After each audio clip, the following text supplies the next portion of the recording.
Here. Councilman McEldowney? Here. Councilwoman Elliott? Present. Councilman Douglas? Present.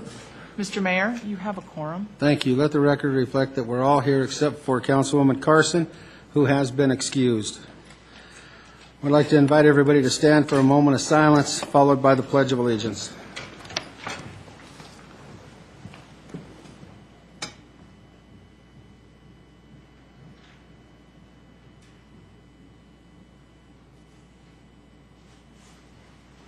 I pledge allegiance to the flag of the United States of America and to the republic for which it stands, one nation, under God, indivisible, with liberty and justice for all. Will the staff please go around and allow the citizens to introduce themselves?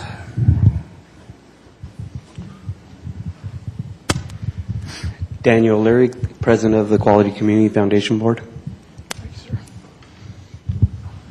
Good evening. John Chin with the Adams 14 Education Foundation. Norma Portnoy with Community Health Services. Good evening, Terry Smith, Director of Development at Stout Street Foundation. Yolanda Gauthier, Alternatives to Family Violence. Danny Thomas. Betty Thomas. Pam Spratler. Loretta Garcia, President of Fish at Commerce City Incorporated.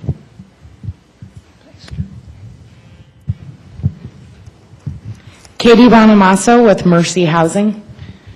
Josephine Penaluric with Mercy Housing. Jeff Martinez with Brothers Redevelopment.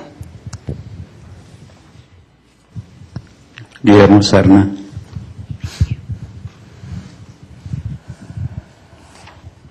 Tara Peterson with Junior Achievement. Antonio Roman with Our Lady Mother of the Church Justice Mission Street. Blanca Elena Trejo with Metro Organizations for People. Randy Juarez with Metro Organizations for People. Carmen Medrano, Organizer with Metro Organizations for People. Dean Vitale, South Adams County Fire. Tony DiLorenzo, South Adams County Fire. Leanne Noel, Grants Administrator.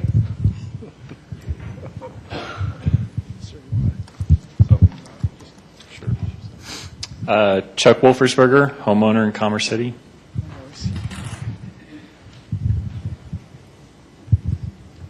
Kevin Wanzer, Caretaker's Wish. Dawn Wanzer, President of A Caretaker's Wish. John Zeiler, proud President of Commerce City Youth Orchestra. Shalise Eggleston. Kathy Eggleston, Commerce City Youth Athletics. Edith Chavez, Sense of Security. Maria Esguerra, Director Little Giants Learning Center. Renee Dees with the Seeker Hub. Carol Taylor Boyd, Quality Community Foundation.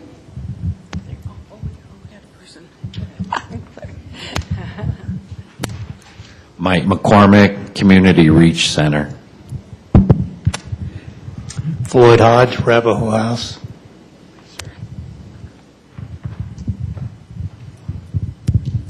Lisa Benjamin, Bridges of Silence. Katie Bove, CASA of Adams and Broomfield Counties.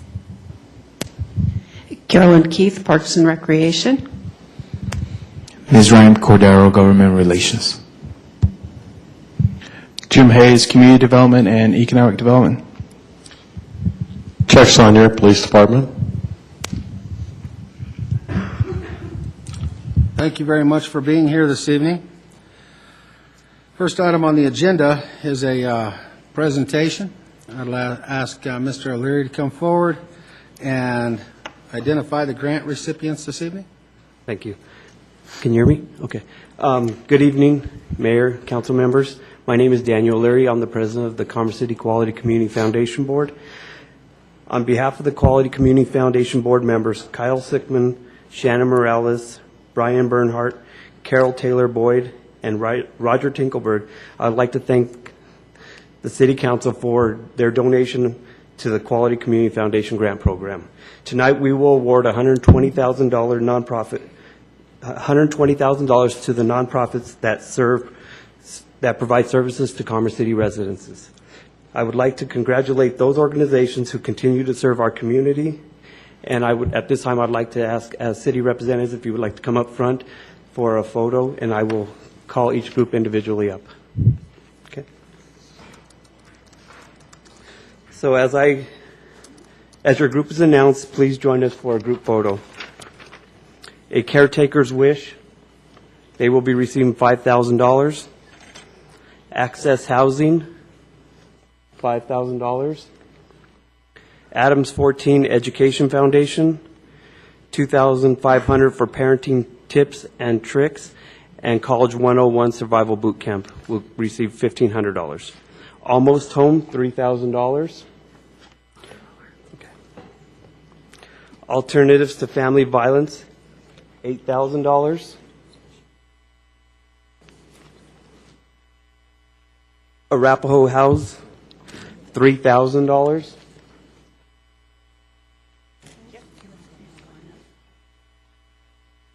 Audio Information Network, $1,200. Bridges of Silence, $2,500.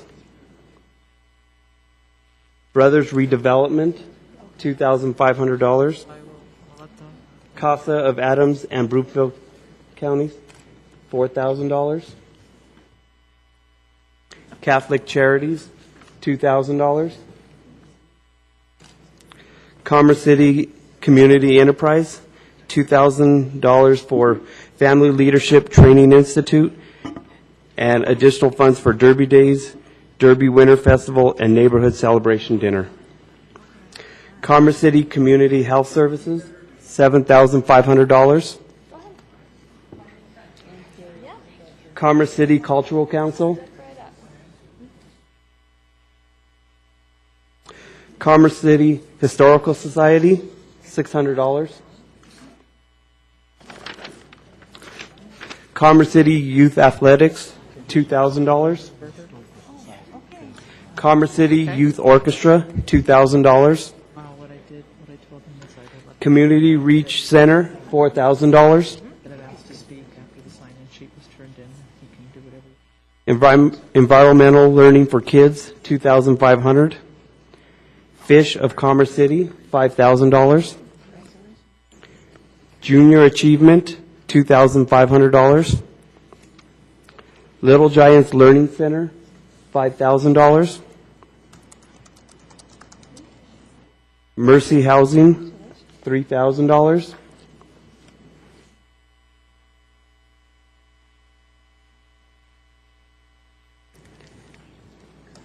Metro North Children's Advocacy, $4,000. Rebuilding Together Metro Denver, $3,000. The Harmony of Angels, $3,000. Save Our Youth, $3,500. Sense of Security, $3,000. Stout Street Foundation, $7,000.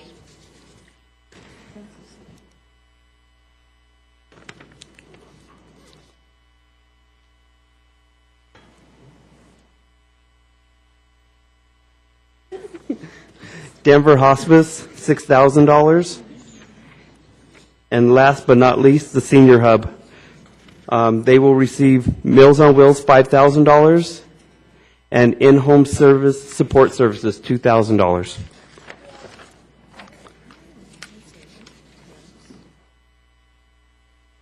there anybody?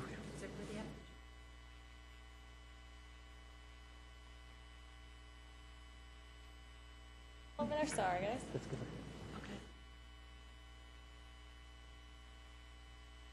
Who's that one? Okay. You got that one?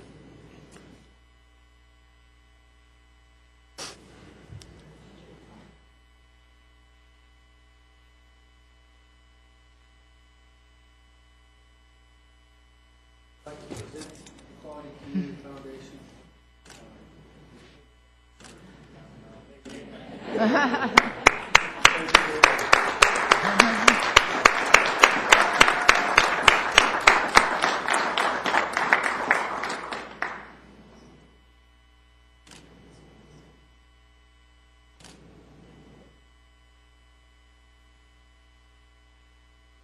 good.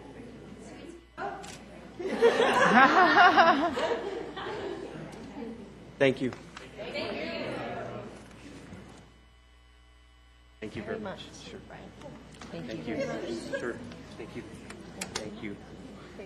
Sure. Thank you. Thank you for what you do for our community. Thank you. Thank you. Can I have Thank you very much. Thank you. Appreciate it. Thank you. Thank you very much.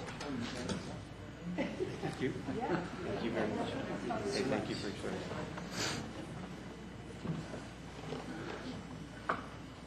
I would like to personally thank all of the organizations that participate in helping our residents in our community. So thank you all for being here tonight. What we were able to do isn't quite what we've been able to do in the past, and it's driven by the economy. And I want you to know if we had more to give, we would participate more than what we have this year. However, we have to meet our budget and take care of our services to the community as well. So keep after it, and thank you for everything you do for our community.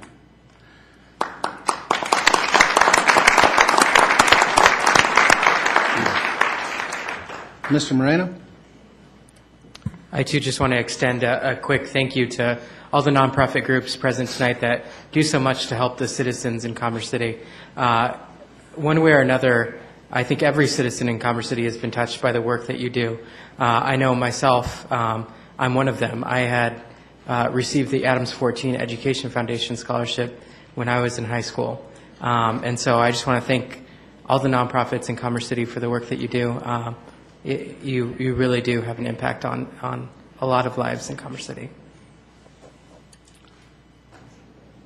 Seeing no one else, thanks again. And you're not required to have to stay for the entire meeting if you don't want to, but we're pleased to have you if you do. I thought they were supposed to stay since they got the money. No, they can go have their evening at home if they'd like. We'll give everybody a chance to leave that wants to before we get into the remainder of the meeting.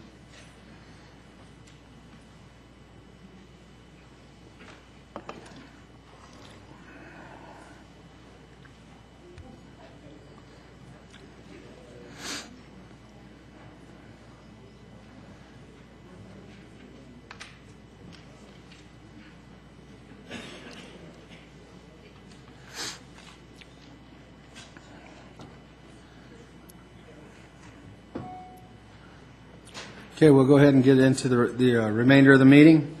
Next item on the agenda is citizen communication. We're at the start of the meeting. The sign-up sheet was brought to me, and there's no signatures, but I want to extend, if there's anybody in the audience who didn't get a chance to sign up that would like to speak, please raise your hand. Okay, we'll start with this gentleman in the front. Please come forward. I want to remind you that we have a three-minute time frame. State your name and address for the record when you come up. My name is Chuck Wolfersberger. I live at 9605 East 112th Drive in Commerce City. This has been up here maybe a couple times last year, so this is my first time this year. I appreciate you taking the couple minutes time to hear me out. I had a couple items I wanted to present to the council. First one being that, and recognizing, also say congratulations to all those who are new to the City Council, and appreciate the service that you are willing to serve and are put the time in serving our city. I gave a brief presented, I think, September, October last year about I'm looking at starting a property management company. And as part of that, there's opportunities within this city as well as many other cities where homeowners associations can consolidate with their metropolitan districts, and by doing so, it'll save homeowners essentially hundreds of thousands of dollars within Commerce City alone. Just based on looking at the financial statements of metropolitan districts and homeowners associations, I've been doing quite a bit of research. there's probably over about $7 million worth of money that can be saved across these neighborhoods in Commerce City. And I handed these out back in October, but I know that several of you weren't on the council at that time. I'd be happy to have them put these, I guess, in your mailboxes. You can take a look over it. You can hand those to the attorney, and we can each pick one up as soon as the meeting's over. Okay, great. And I also want to say that one thing I'd like to put before the city council is ask about. I talked with Roger Tinklenberg, and we had quite an extensive meeting. I appreciate the time they took back in September. We had about a 2-hour meeting talking about some of the ideas I had. One of the things I'd like to request with city council is to, if possible, consider waiving the service plan fee for any modifications that homeowners associations and metropolitan districts would need to do to modify their service plan to allow all their HOA requirements and services to be merged into that metropolitan district. The service fee, I believe, it's about $1,200 to $1,500 for a review. That's the current fee that's charged by Commerce City. It's not a lot of money, but I think it's a great way to send a message to homeowners associations and to people in our community that it's a worthwhile something to look at in their community. And so that's, I'm running out of time here. So that would be one thing I'd like to ask City Council to consider in the future, in the near future. And the last item, which is really, I'm just kind of throwing this out, but one other thing, while I've been doing my financial analysis for homeowners associations, I came across, just kind of on the side, I noticed that the General Infrastructure District for Commerce City, I noticed that in the year 2016, the way the debt payments are paid out, it appears that the property taxes will significantly increase for people who live within that district, which is basically everybody north of the Rocky Mountain Arsenal. And so I guess my question would be to City Council is what is the City Council doing to prepare for this these significant increases in debt payments that will be coming up in about 3 to 4 years for this district? That's all I had. I appreciate. Thank you for. No, that's great. Is there any council that would like to comment at this time? Mr. Moreno? Okay. Mr. Benson?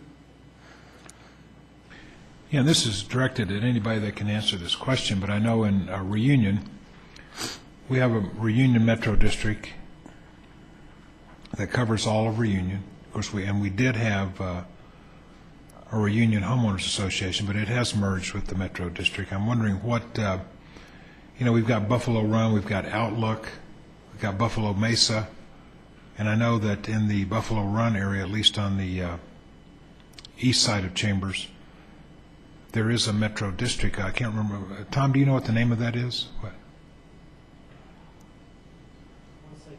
It's Buffalo something. Buffalo Ridge or something? Okay.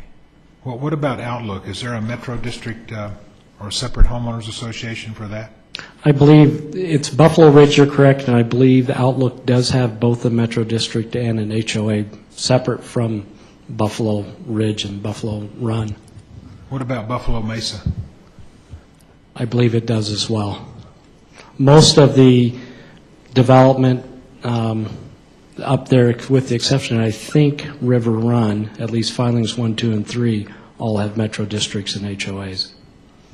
Yeah, 1, 2, and 3 has a HOA only. I think filing 4 has both.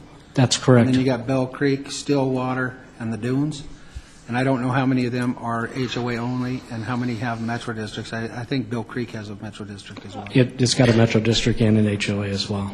And what about Frontera? Frontera, I believe, has got both a Metro District and an HOA. And then there's an area down there between Frontera and Reunion South Lawn. Turnberry? That's Buckley Ranch. Buckley Ranch and then Turnberry? Buckley Ranch, right. Well, Turnberry's on the north side. I believe Buckley Ranch has got a Metro District. I don't know. They had an HOA. I don't know if it's still active or not. Well, can somebody on the staff get me information, contact people for both the Metro Districts and the homeowners associations in that area?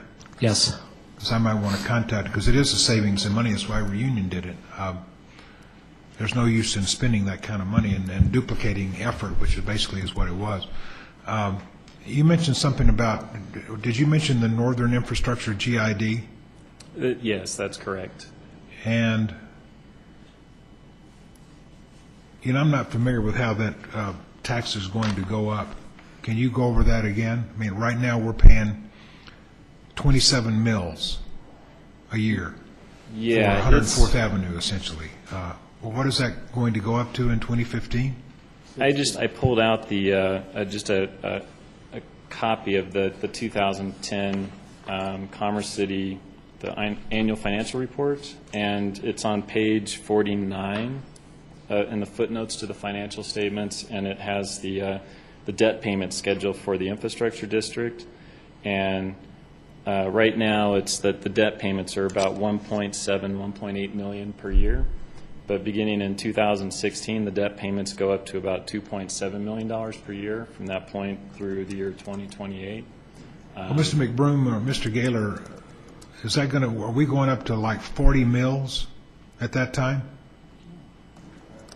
Or did they expect that the growth would have been such in that area that would have taken care of, that the tax base would have grown to such an extent to make that up? That may be the answer, although as I sit here this evening, I can't answer that for certain. But it seems to me that the service plan has a cap on it, on the mill levy, something like 30. Okay. So that needs to be looked into, but I would surmise that it anticipates the development being sufficient with increased assessed valuation to handle the additional debt service. But like I say, I'm not certain of those facts this evening. But that GID was created when, in about 99 or 2000, 2001? And then more bonds were issued as a result of the election in 2005.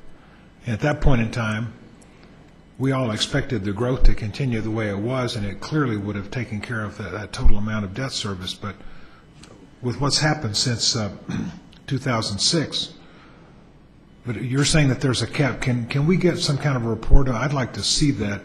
If it's just going up to 30, it's 27 now. If it's just going up to 30, I wouldn't be that concerned about it. But if it's going up to 40 or 45, we're paying $500 a year. If it's going up to 900 or 1,000, I'm thinking that a lot of my people are going to get real upset about that we're the only ones paying for 104th Avenue. I would say one other thing to consider, too, is across, and to answer your earlier question, there's 16 homeowners associations with the Metropolitan District underneath it. And like I said, it's River Run, both the River Run development, there's 2 HOAs there, and Stillwater behind it. Those 3 do not have a Metropolitan District, but they're the only exception. All other communities have a Metropolitan District underneath it. But I live in Dunes Park, and I have all the financial statements for all the metropolitan districts within Commerce City, and everybody's almost in the same boat as we are, where the way the bond payments are set up for the local metropolitan districts, our bond payments are going to increase 42% between now and the year 2028. And is there no cap on those? What? No. Well, the way the annual payments, they just continually increase. And I mean, part of the reason, just my opinion, but it was just to keep property taxes low, to get homeowners into their houses while property taxes are low. But then over the next 10 to 15, 20 years, they steadily increase. And in most of those districts, that the cap has been eliminated, so that the bondholders required that the cap be eliminated so that they can charge whatever property taxes are necessary to the homeowners to make sure those payments are made. So that's going to fall on the homeowners, and so over the next several years, in addition to the general infrastructure district, with those payments going up, you've got all the local districts where their bond payments are going to be going up anywhere from 40 to 50%, gradually over time over the next 5-10 years. But so you've got a double hit that's going to hit all those communities up north in making debt payments. And the problem with the local metropolitan district is most of those neighborhoods, with the exception of Turnberry and maybe a couple others, they're built out, so there's no hope for future growth to offset the increase in those payments. So it's so anyways, there's a lot of debt that needs to be paid off, and it's going to be shouldered on the homeowners, and it's going to be a pretty big hit coming down the road 3-4 years from now. So Well, can somebody, Mr. McBroom, with the permission of the council, can somebody look into that and come up with some sort of a financial statement about what's going to happen in 2015? Because if this is going up that much, we need to find some alternative ways to pay for 104th, not just increasing the mill levy on our homes over there. Mr. Mayor, we would be happy to have the city's finance director, Roger Tinklenberg, provide an update to council on our method of staying current with those debt payments. Just my initial thought would be increasing debt payments doesn't necessarily require increasing the mill levy. But I think the simplest approach is to have Mr. Tinklenberg provide an update to you prior to the next council meeting. Well, it doesn't necessarily mean increasing the mill levy as long as you've got some other source of funding. I guess if it comes out of the general fund, that'd be fine too, but there are going to be people that are going to object to that.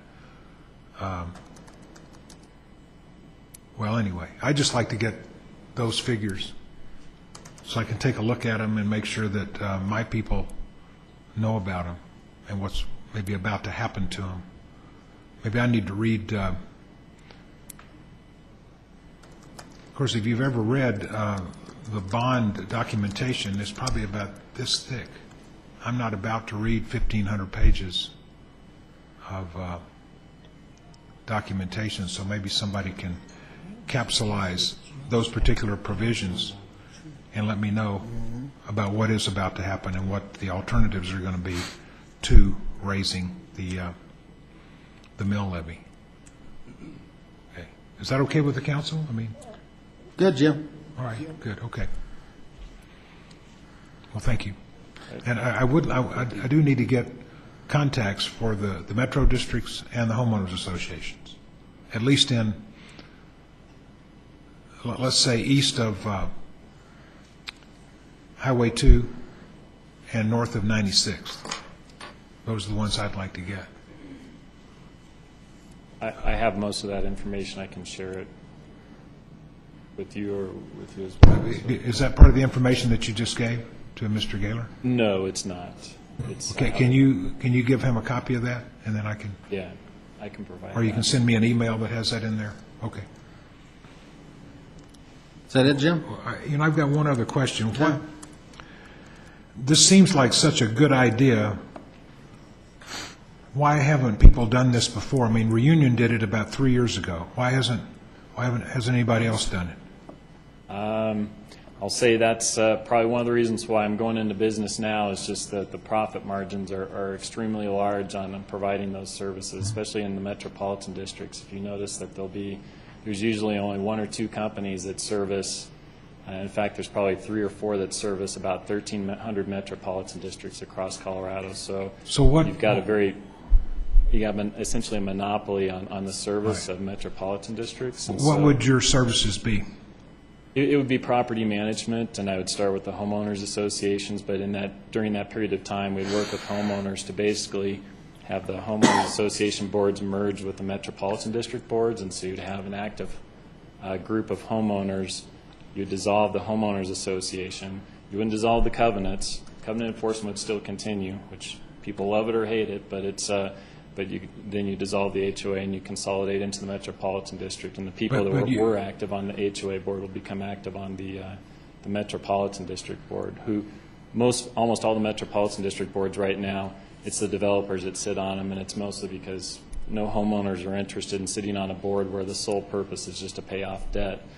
Well, I think that at least in Reunion's case, and Mr. Douglas might be able to correct me, Reunion has to sell out 25% of the homes there before we get any more. We have one, I'm sorry? 65%. 65%. How many representatives are homeowners who are on the board for the Reunion Metro Taxing District? I don't know. Could be up to 4 right now. 4. Sorry? 4. 4, okay. Well, where am I getting this? Because I thought it was 25%. Once we got 20, maybe it was the homeowners association, the board of the homeowners association, which is no longer exists. So maybe I don't know, maybe I don't understand that, what's going on there. Well, I could talk to you more about that later, maybe sometime this week. Because that is a limitation on how many citizens can serve on those boards. It depends on what percentage you've sold out. If it gets 100% sold out, then it'll be 100% homeowners. But until that time, the developers are going to have control. Anyway, if you can get that information to me, I'll look into that. But I guess you're trying to. I mean, I just want to make sure I understand your position. You're trying to promote your business by doing this, and you're saying you can do it for less money than the way it's been done now. Correct, and I recognize it. The city can't support me as a business, but I realize that the idea, though, is it's a very, I think it's a great idea, not just for Commerce City, but across Colorado, and nobody's ever chased after it yet, and it has been a possibility since about 7 years ago.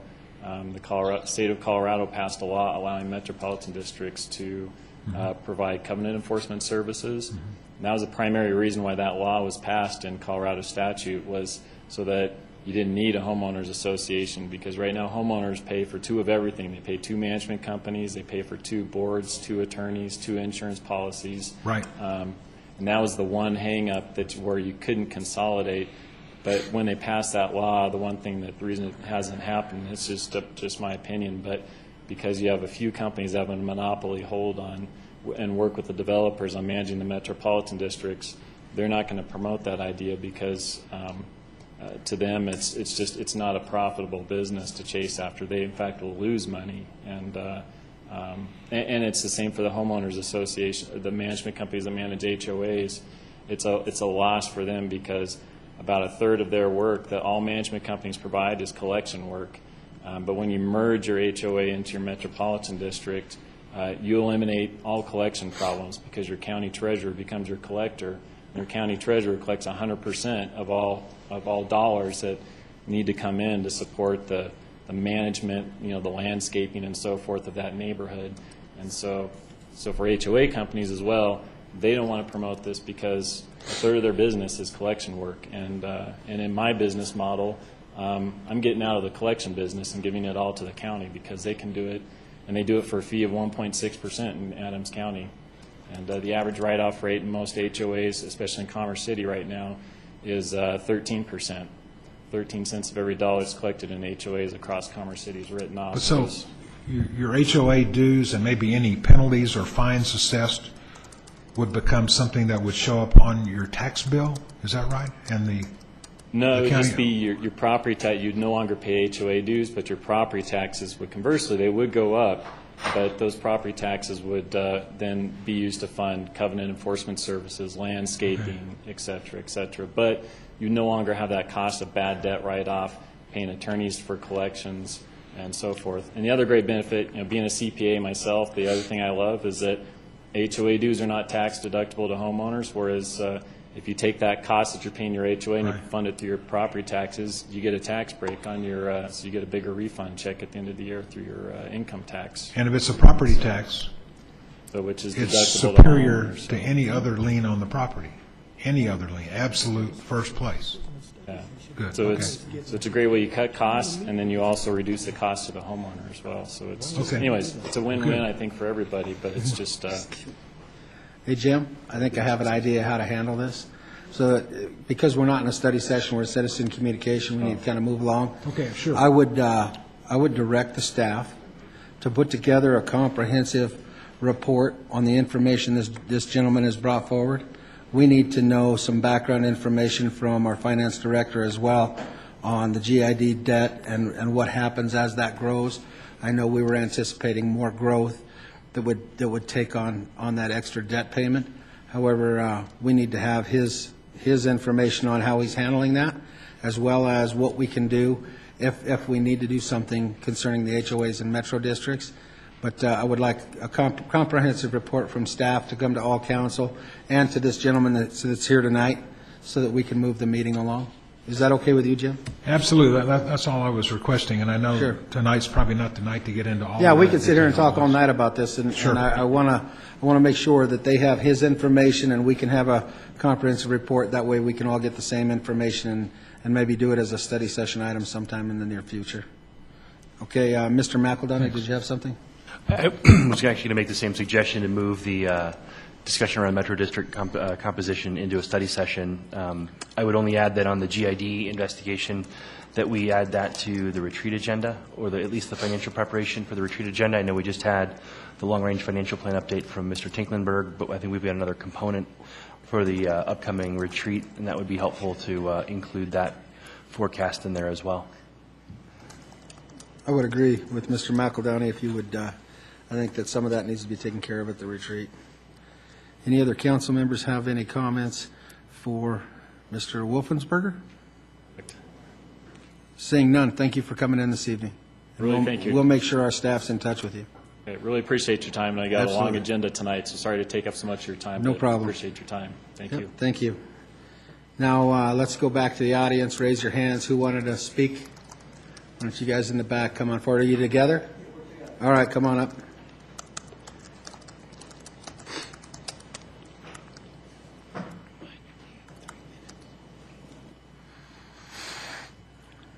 Okay, you guys have 3 minutes. Please state your name and address for the record when you get to the podium. My name is Randy Juarez, and I live at 7151 Olive Street. My name is Antonio Roman, and I live at 4541 East 73rd Way. Good evening. Good evening. We just wanted to introduce ourselves. I'm a leader at the Justice Ministry at Our Lady Mother of the Church, and we are an affiliate of MOP, M-O-P, which stands for Metro Organizations for People. And what MOP is, it is an interfaith, nonpartisan organization in Colorado, and its mission is to train leaders within their community to influence policy to better their community. And last fall, we had about 80 one-on-ones or conversations with parishioners at our church. Keep talking in the mic. About 80 conversations with parishioners at our church, and we had we heard two main concerns from them, which is redevelopment in Core Commerce City. And what they were concerned about was how Commerce City was aging and how its redevelopment was coming along. As Randy said, the way we do get our information is that we talk one-to-one with the parishioners and people in the community. And we do this periodically to find out what their concerns are. For example, this weekend we're planning on doing a economic justice survey where they talk about if they've lost their jobs or if they know anybody who's lost their jobs or lost their houses and stuff like that. We have copies of them if you'd like to see them. The other thing that we like to do is what we would like is to have a better relationship with our city council and our city government, so that we can bring you the information that we gather at the grassroots level, so you know what your constituents are thinking and everything, and at the same time maybe in some way be able to understand and be able to access you guys appropriately and be able to get information from you guys that we can pass on to our parishioners and to the community. Well, thank you for coming in. It is definitely good that you guys are out there doing your part as MOP. We have a lot of these nonprofits. You got to see many of them come in today that are helping us. I would ask you if you would give the information to Jim, our staff member over here, Jim Hayes. He's with Economic Development and Planning, and I think he's probably the appropriate person to have that information, and he can put together something to be able to share that with the council. But we really appreciate the work that you're doing at the grassroots level, and any information that you can bring forward to help us do our job is appreciated. So on, Mr. Bullock. Yes, so thank you for coming in, and anytime you want to meet with me or I imagine any of the other council, we're all available to sit down and especially listen to what your feedback is from your constituents in the church on their, what they think about redevelopment in the core city, because whether people know it or not, the core city's infrastructure is getting older and older, and at some time in the future, it's going to have to be replaced, and that's going to be a cost that all the people down here are going to have to bear. So we would like to know sooner than later. Okay, thank you. Thank you. Mr. McEldowney? Thanks so much for coming forward. You, in the spirit of your request for dialogue with the council, your timing is excellent. We actually have a council retreat I mentioned in my last comments that'll occur at the end of February. Last year we did an informal survey of the community to get some idea of areas of concern.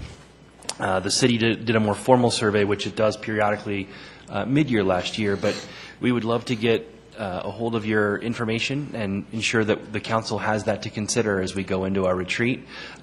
Our format for the last several years has been to develop a list of priorities, if you will, from very specific items to more strategic in nature, and be able to track our progress on those so that the community can have insight. So it would be great for, once we come out of our retreat, to be able to give you an example of that takeaway so that you can take back to your parishioners and others an insight into what the city is working on. And we could probably look at giving some of that information in greater detail so you can get a sense of how granular we're looking. Last year, and I would assume that in the coming year and this year as well, there'll be a press release that speaks about some of those priorities at a high level, but we're very interested in the down and dirty as well, and whether it's a specific road or a specific intersection or otherwise, those are all things that we want to take into consideration as we weigh where we need to take the city together. So thank you very much. You're welcome. Thanks again. Thank you. Is there anyone else in the audience who wanted to speak during citizen communication? Seeing no one else, we'll move on to the next agenda item. Next item on the agenda is approval of the minutes. There's one set of minutes that need to be approved, and I will be abstaining because I was absent at that meeting. What are the desires of council? Mr. McEldowney? Move to approve the minutes. Let's see, you need a motion to allow him to abstain. Even with the stated abstention? A motion to allow the mayor to allow the abstain from abstention. voting. Then I would move to allow the mayor to abstain from voting on the minutes of the meeting of December 19, 2011. Okay, Mr. Benson? Well, I'll second that motion.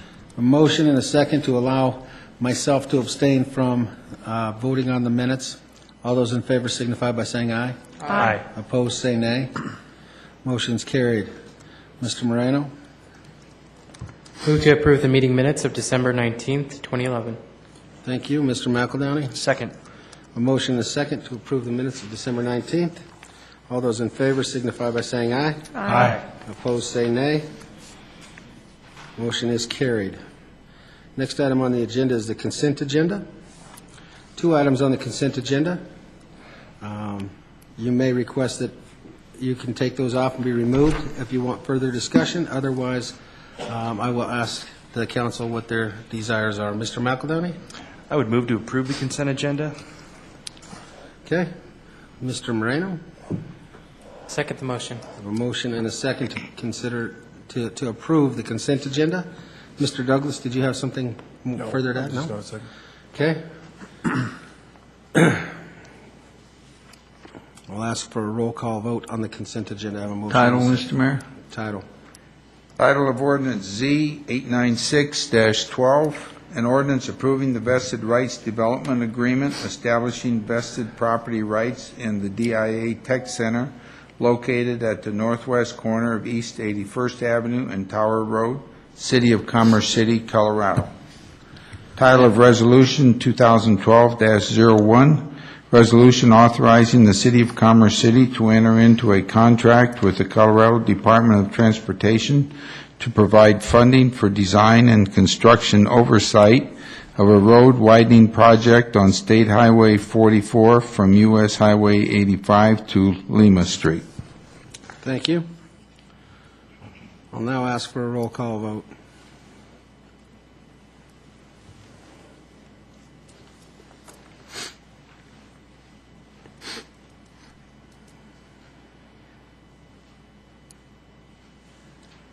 Let the record show that the motion is passed 8-0 for the consent agenda. Next item on the agenda is Resolution 2012-03. Staff wish to come forward and address the council on the resolution before we present it.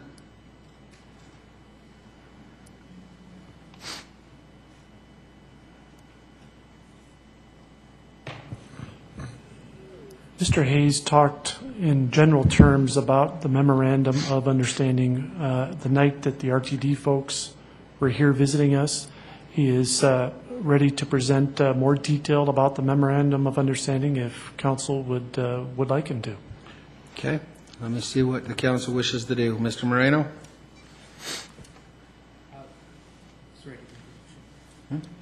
No, that's fine if that's what you're ready to do. Move approval of Resolution 2012-01. Dash Oh, zero. I'm sorry.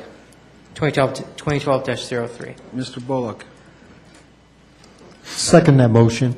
I have a motion and a second to approve Resolution 2012-03. Is there any discussion? Mr. Benson? Yes.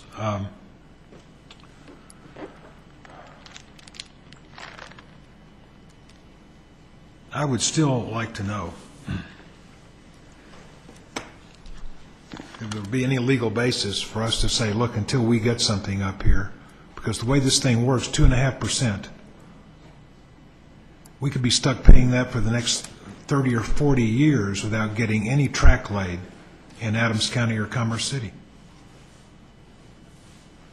I mean, isn't there such a thing as when one party breaches their side of the contract, that you're entitled to ignore your performance also? Seems to me like that's what we've got here. And, Mr. Mayor, if I might. You might. It's probably best if Mr. Hayes goes through the MOU in greater detail, but in general terms, this MOU does not commit the city to paying RTD any additional funds at this time. It's merely agreeing to the methodology for how the local share contributions will be calculated, if I'm stating that correctly. But before I get in over my head, let me ask Mr. Hayes to come up and explain in more detail the nature of the MOU. Thank you, Mayor and Council. Councilmember Benson, Jim Hayes, Community Development Director. We had a brief study session on this topic back on January 9th, and so I'll just refer back to some of my notes in answering your specific questions. But the main purpose of this document tonight is so that the City and County of Denver can proceed with an intergovernmental agreement. And they're going to proceed with that this summer, and then they will be able to commence design and construction of the first leg of the line for North Metro from the Denver Union Station up to the Stock Show. And that would be open in roughly 2016. In order for them to proceed with their IGA with RTD, the 5 jurisdictions, including Commerce City, North Glen, Thornton, and Adams County, had to come up with a methodology of what our local match shares would be based on the amount of improvements that we'd be getting within our jurisdiction. And so we've been actually working on this for 3 or 4 years at this point, and I think we really accelerated within the last 6 months when we finally realized that Denver was going to get the $90 million to get it built to the Stock Show.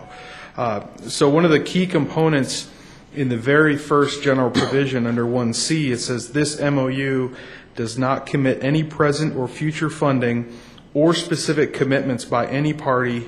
As such shall be further set forth in individual local match IGAs between each of the local jurisdictions and RTD. So what's going to occur is we've agreed just on the methodology what the split would be. Denver will proceed with their IGA. The other 4 jurisdictions have all stated directly to RTD and in this agreement that we're not even going to talk about doing an IGA until you have that successful ballot issue either this year or in future years, and we get a commitment that we get our line built through Commerce City. Does that answer your question, Mr. Benson? I guess what I'm looking at is this is the council communication on this issue.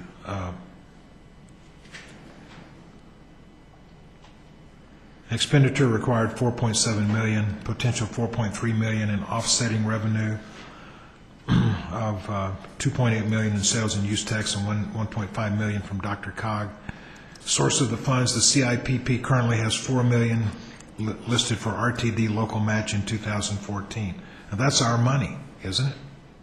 That's absolutely correct. So what you say there's no commitment, but what does this mean then? The $4 million that was earmarked, if you will, in the CIPP was really just a placeholder. We knew that the total dollar amount for the North Metro Line local match was between 20 and 25 million. That's kind of been the working number. This locks it in at 22.7 million for the whole line. If there's annual program increases when they do that APE every year, we're still locked in with the lower number. So that's one benefit. But that CIPP number of 2014, we look at that, we're going to be able to extend that out probably 2017, 2018. And by doing this local match and getting some DRCOG funding, collecting use tax, that number goes down to around 400,000. So it's beyond 5 years, and it's about 10% of what it once was. Mr. Mayor, if I might emphasize a comment that Mr. Hayes made earlier, this memorandum of understanding sets forth a methodology for deciding what each community's local share will be. It does not commit the city to pay its local share to RTD at this time. The only way the city of Commerce City will be obligated to pay its local share is if the city executes its own IGA with RTD in the future. So although we've indicated where the source of funds for the local match would come from, this agreement by itself does not commit us to pay those funds to RTD at this time.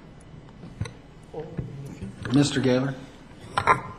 Just to add to what's been said, if council refer to page 3 of the IGA, subparagraph B, in the upper part of the document, it says each of the local jurisdictions' obligations toward their respective local agency contribution shall be set forth in a separate local match IGA. So that'd be a separate document. At that time, that document then would be committing the funding. Continue on with RTD as funding for the entire North Metro Corridor or sections of the North Metro Corridor becomes available, and as final design is completed such that each party's obligations may be defined. So that's just reassuring the council that what had been said by staff is absolutely correct, and I concur with it.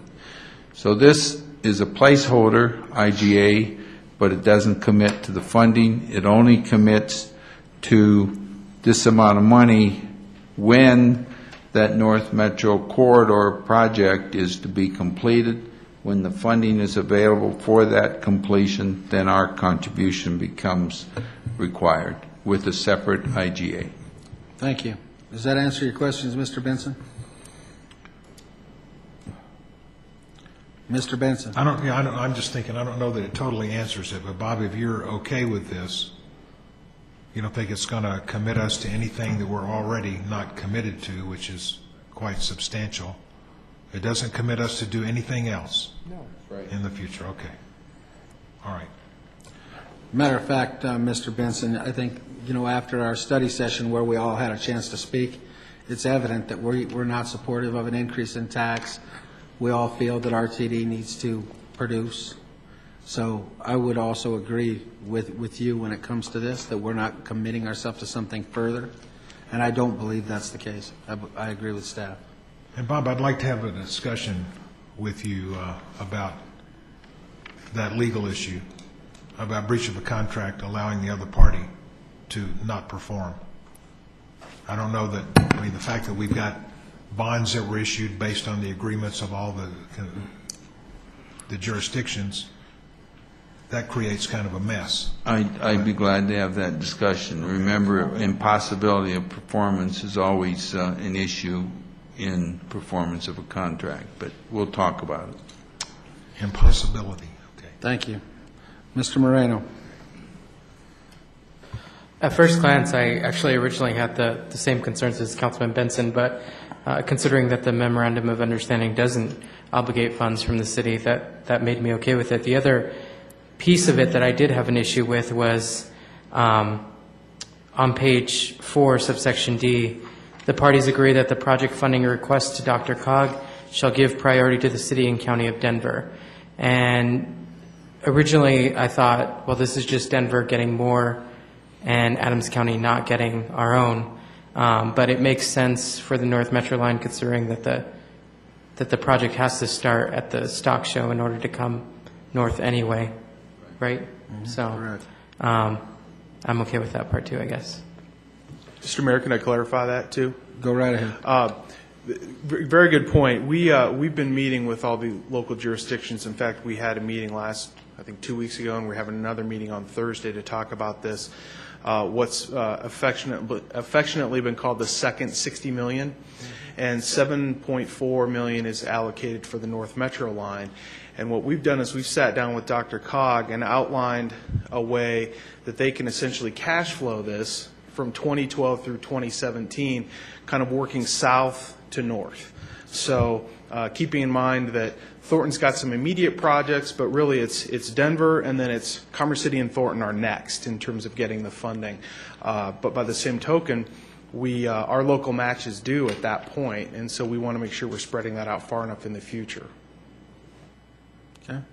Mr. McEldowney.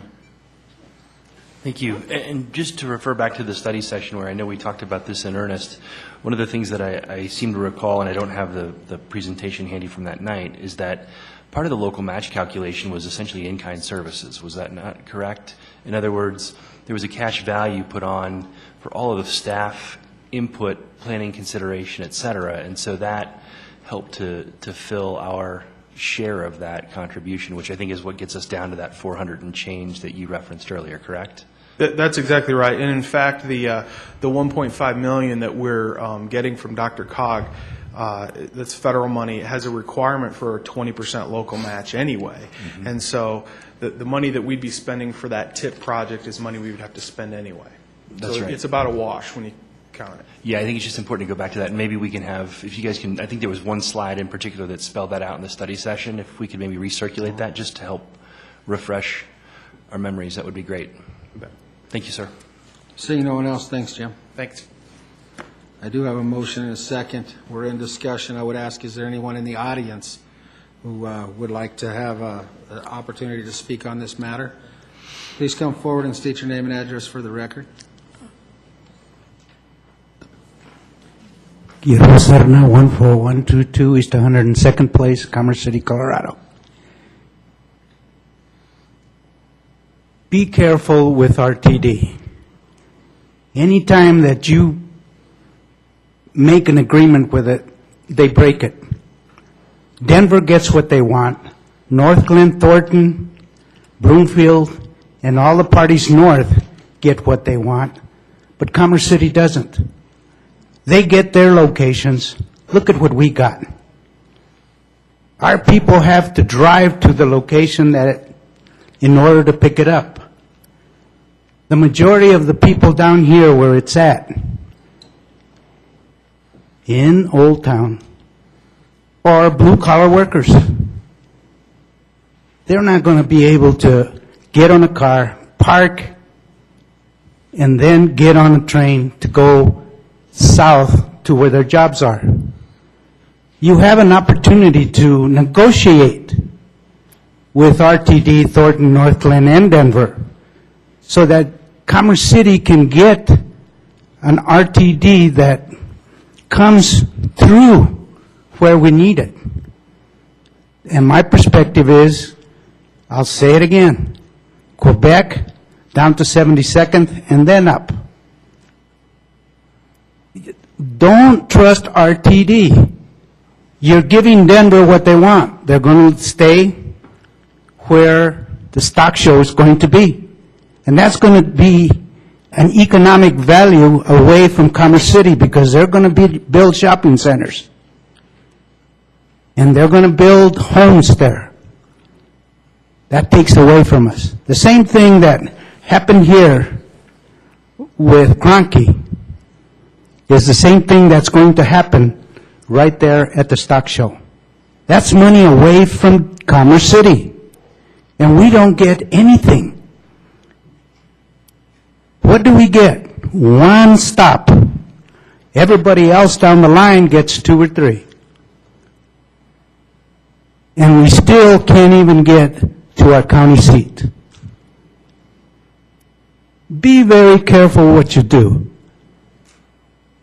If it's going up Smith Road, there's no reason why they can't come down Quebec so that we can get some of those funds into Commerce City. You can't trust RTD with whatever they're doing. The politics that comes with it are from the people up north, because they have more population than we do. And that's what RTD is responding to. It's not responding to the needs of Commerce City. It's responding to the people up north, where they can make money. Not us. We're just a penny on the way. But our people need to get to work downtown, to the hotels, downtown, to all these small businesses that are down there. And we're not giving them that opportunity. We're still going to have to drive. The people up north coming off of 104th, they need some relief from the railroad tracks. Do we get any commitment from RTD to do that? No. But they're sure asking for agreements from Commerce City to do something that you really don't know what is the outcome of it. I think you better read it more carefully and demand more. Our people deserve it. That's all I got to say. Mr. Cerna, I couldn't agree more with you. And if you were at our meeting when we had our study session with RTD, this entire council said exactly those things. We know that that station and this line coming through Commerce City is 2000, well, it's 20 to 40 years out. And we know they're coming forward with the tax increase in 2012. And we agree. We also mentioned our bus service needs increased. We need increased bus service up north. We need that stop that's over on Colorado Boulevard should be along Quebec. We agree with those things, and that's why we're so hesitant. That's why it's important that this is does not tie us financially to anything that otherwise we're not obligated to. So we are looking at it very closely, and I appreciate you coming forward. I think there's a couple of council members that would like to speak to you. Mr. Benson? Well, this isn't a question for Mr. Cerna, but it's a question for anybody, including Mr. Hayes. What happens if we don't approve this? Let's take care of Mr. Cerna first, and then you can have comments to the staff afterwards, if that's the case. This relates to what he's saying. Okay, go ahead then. What happens if we don't approve this memorandum of understanding, the resolution? Mr. Hayes, you want to come back up again, please?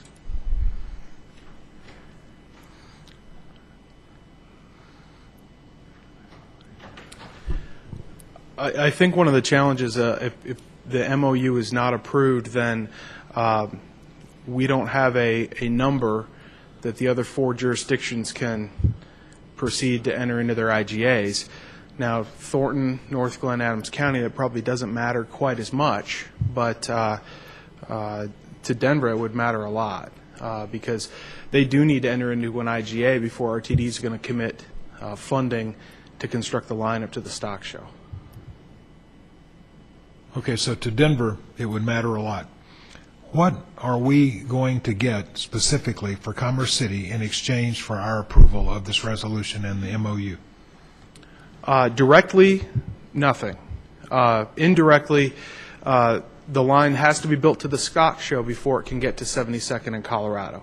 And so by us not standing in the way of that, if you will, then that opens up opportunities for other grant funding, and it would show spirit of cooperation as they go forward with other things they're trying to raise money, like the tax issue. So everybody seems to be pretty much in agreement about how this is going to work. I mean, it's going to go out to the stock show, then certain things are going to take off from there. Is that all in writing? The specifics of that, is that all in writing? No, the only thing that is really committed at this point is the $90 million that is dedicated to the line, to the stock show, and then their annual program evaluation that they submit to DRCOG has stated if the ballot issue were to pass in 2012, that they would have the entire line, North Metro line, completed by 2020, which would include our station, would include all the way up to 162nd Avenue.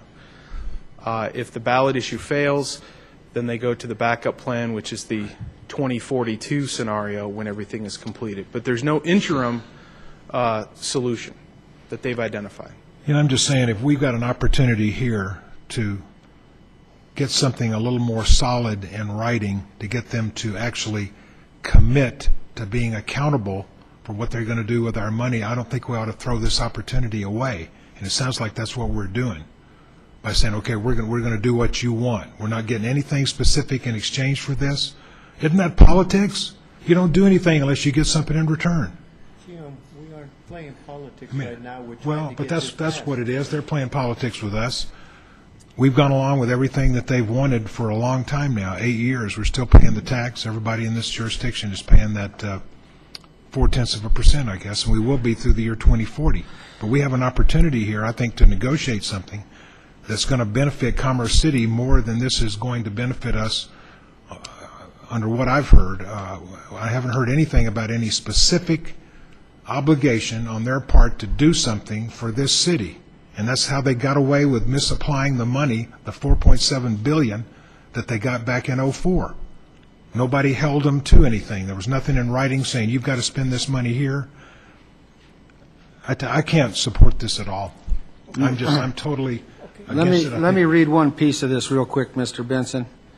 Page 6, parent 7, number 7, appropriations. The parties acknowledge that this MOU does not appropriate any monies, and that the parties do not, by this MOU, irrevocably pledge present cash reserves for payments in future fiscal years, and do not intend to create multiple fiscal year direct or indirect debt or financial obligations of the parties. I understand that, but we're talking about building specific parts of the line.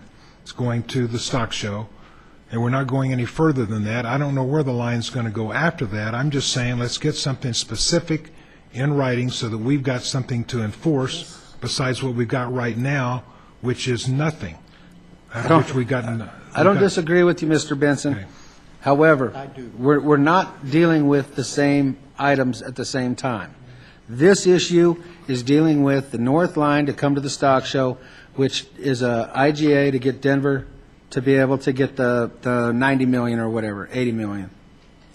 What you're talking about is the same thing the rest of this council has a concern with, and that's moving forward with RTD, where our stop is, why we're not getting as many stops as we deserve, and why they're not in the proper locations. On top of that, why our bus route service has not been increased.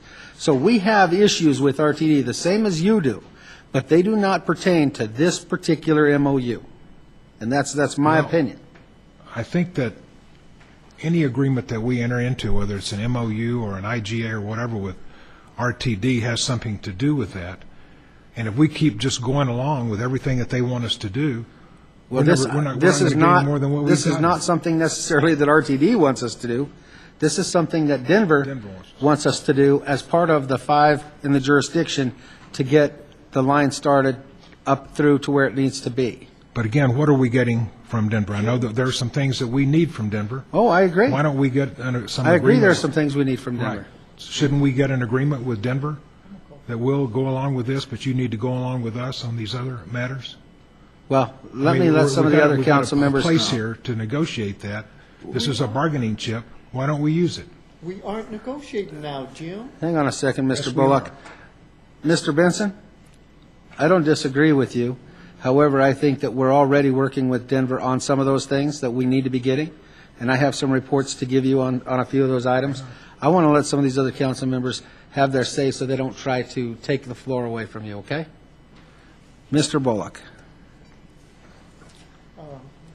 Give it to Mr. McDowney. Are you sure? Yeah. You've been wanting to speak the whole time. But we aren't here to negotiate. All right. Mr. McEldowney didn't have his light on, so I'm going to go to Mr. Douglas. I did. Did you? Okay, then Mr. McEldowney, I'll go to you. Yeah, I've been waiting.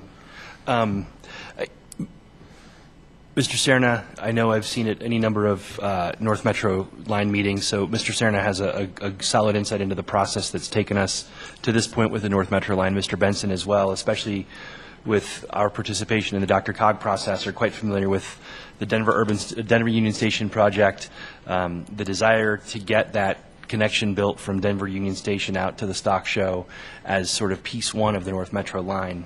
As the mayor said very well, we have any number of issues with the performance of RTD to this point. This is a partnership, as the mayor suggested, with those parties that are part of the proposed North Metro line. Think of this as a chess piece, and it's one move in a game of chess to get the pieces aligned so that we can get progress made. If we look at how Denver was able to secure funding for the line to DIA, or how the Gold Line was able to secure grant funding, those were all results of corridor-wide partnerships that strategically positioned each of the cities and members of those corridors to achieve the ultimate outcome, which was the line that ran through their town. Do we all have issues with the fact that we don't have more stations in Commerce City? Absolutely. But that is part of a subsequent discussion. Before we get to that, we have to solve for the North Metro line. I think everybody's familiar with NATE, the North Area Transportation Exploration, which shows a line that would run right up through our metro area, up Highway 2, and all the way up to Brighton, right through our county seat. Fast Tracks is a system, and it will never be complete, or it will never deliver its full value until we can see it complete. And this is one piece in that game. I think you're right. We do need to play hardball with RTD, but there are other ways to do that. This is not, in my mind, the place to make that or the subject on which to try and make that happen. I think through our participation in DRCOG and through our partnership with NATA, the North Area Transportation Alliance, which are our other partner communities here in the Northern Range, who have also been subject to the very same, for lack of a better word, being ignored by RTD. We all are in it together, and we have to solve it together. We're not going to solve it as individuals, and I just think we need to keep that regional partnership in mind, and this is one very critical piece of demonstrating our partnership with those other communities. It's my 2 cents, sir, and I share the frustration deeply. Mr. Douglas. I agree with you as well, Mr. Serna, on the situation. I sat in many meetings for Fast Track, and I saw a lot of talk and all. When it came down to Commerce City, they are missing the boat on that. But on this resolution here, this is just basically making sure we have our spot at the table when it comes down to negotiation. And as far as the North Metro line, based on what we need, it's going to be a lot of money coming from the stock show through Commerce City just to go up north. And I'm not happy with that direction. But this resolution just keeps our spot at the table for later on negotiating. So we can still feel like, show them that we're going to participate, but we don't have to participate in what they have there. So I agree with the resolution here. It just keeps our place in line there. So, thank you. Mr. Moreno. Well, again, I agree with all the statements that have been made before. Is Commerce City Station located in the best area where our residents are going to utilize it the most? Absolutely not. I think we begin to enter into a dangerous game, though, when we start to use routine resolutions as leverage, and we start to play politics with administrative resolutions. We need Denver support on Tower, on DePena. So what are they going to think when we deny this memorandum of understanding? Fire can be played with fire, and I would hate to see us play politics with something as simple as this. Mr. Benson.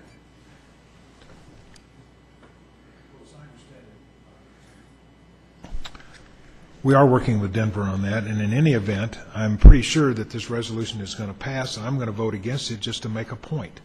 So the city is not going to cause this resolution to not pass. I think it'll pass, but I'm going to vote against it. I would never deny you of that, Mr. Benson, and I think maybe it will help Well, send a thank little you. bit of a message. Thank you for not denying me that right. Well, I couldn't if I wanted to. I support it, though. So if you feel you need to vote against it, then you need to vote against it, and maybe someone will take note at RTD that there were no votes on this issue. Seeing no other discussion, go ahead, Mr. City Manager. Not to further complicate things, but we do have an alternative. RTD's new board representative for this area, Kathy Williams, is reaching out to all of you regarding the ballot question. We, in turn, have reached out to her to see if she and other RTD representatives might be available to attend an upcoming council meeting. This MOU is not so urgent that it couldn't wait until after those folks appear again before City Council if you would like to address additional questions to them before acting on the MOU. Well, I don't think that the memorandum has a lot to do with RTD itself. It has more to do with Denver and the participation That is between the correct. 5 entities. So I think prolonging it, regardless of what Kathy Williams has to say, I do have a meeting scheduled with her next week, and I will give her my 2 cents worth on what I think about their plan. However, I don't think this is the same as that. I think they're two different things, and we should move forward this evening. That's my personal opinion.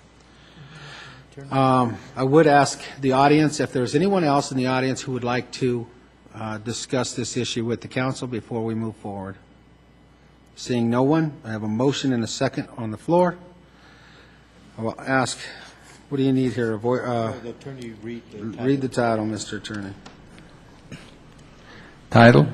Yes, Resolution 2012-03, resolution approving memorandum of understanding between the City of Commerce City and the cities of North Glen, Thornton, City and County of Denver, Adams County, and the Regional Transportation District, RTD, regarding the local match commitment for the North Metro line of Fast Tracks. Thank you. I have been asked by Mayor Pro Tem Moreno for a roll call vote, please.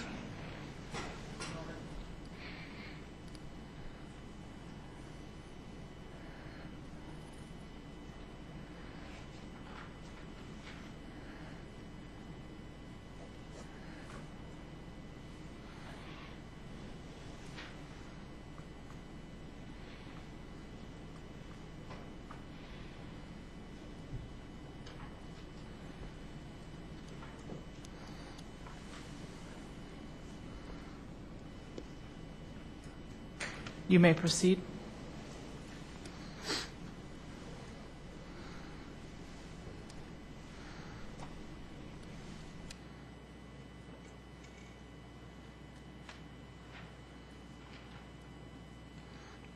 Let the record show, 7 aye, 1 nay, 1 excused. Motion is carried. Move to the next item on the agenda. This is a routine matter that allows council to account for grant funding.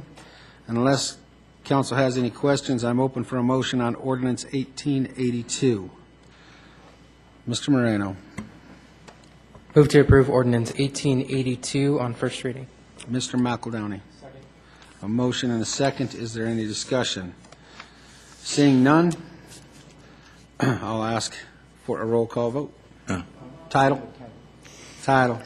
Then a roll call vote. Ordinance 1882, title reads, an ordinance amending the 2012 budget of the City of Commerce City, Colorado by the recognition of the Vail Grant in the amount of $24,404 for the support of the Community Justice Program and the authorization of the expenditure thereof.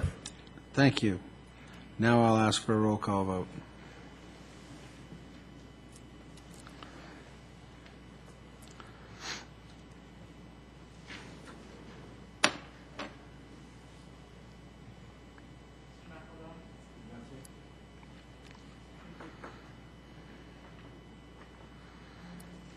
Let the record show that the motion is passed, 8 in favor, 1 excused. Next item on the agenda is ordinance 1886. This, too, is a routine matter that allows the city to account for grant funding. Is there any questions from the council? Mr. Moreno? Okay. Move to approve ordinance 1886 on first reading. Okay, Mr. Bullock? Second that motion. Okay. Discussion? Seeing none. Mr. Attorney, title, please. Title reads, Ordinance 1886, an ordinance amending the 2012 budget of the City of Commerce City, Colorado by the recognition of the Colorado Department of Transportation grant in the amount of $30,000 for DUI enforcement efforts and the authorization of the expenditure thereof. Thank you. I'll call for a roll call vote, please.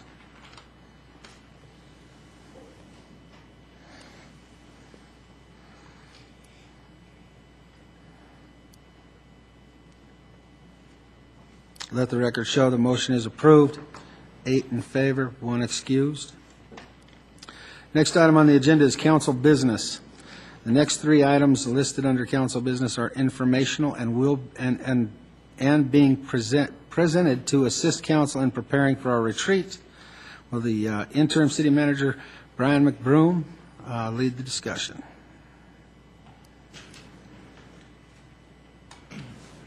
Thank you, Mr. Mayor.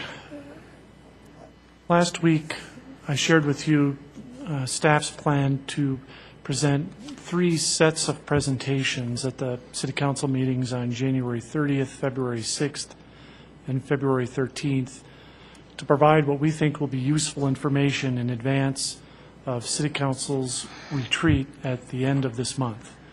We think it'll also be information that'll be helpful as each of you begins to formulate your list of 5 priorities that the City Council subcommittee that's organizing the council retreat has asked you to assemble.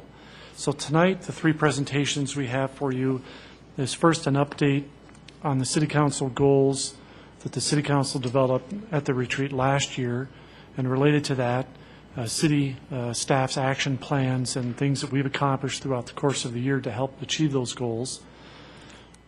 We're also going to be presenting the results of last year's community opinion survey. The city last spring went out and did a comprehensive survey of its residents to receive input on a wide cross-section of issues, and that's information that City Council did not have prior to Council's retreat last year. And then finally, Jim Hayes will be presenting an update on our economic development efforts. So to begin with, we'd like to review for you the goals that City Council developed at the retreat last year and the staff work plans that resulted pursuant to Council's retreat last year. In this presentation, we would like to talk through 3 basic ideas. The first is the overall process the Council has used to develop its goals over the last few years. And for new council members, the process has been continually refined and improved each of the 4 years that I've worked for the city, to the point where I thought last year's council retreat was very productive and provided excellent feedback and direction to city staff. Then we'd like to walk through, in general terms, some of the key accomplishments of city staff to help achieve the broader goals that the City Council set at its retreat last year. And then some things that we think would be helpful for council to consider, again, as you develop your top 5 priorities and begin to prepare for this year's work session at the end of this month. The overall process whereby the City Council has provided goal setting and direction to staff has occurred at its early year retreat the last few years. Last year's retreat was the first retreat where City Council went out and solicited specific input in advance of the council's goal-setting effort.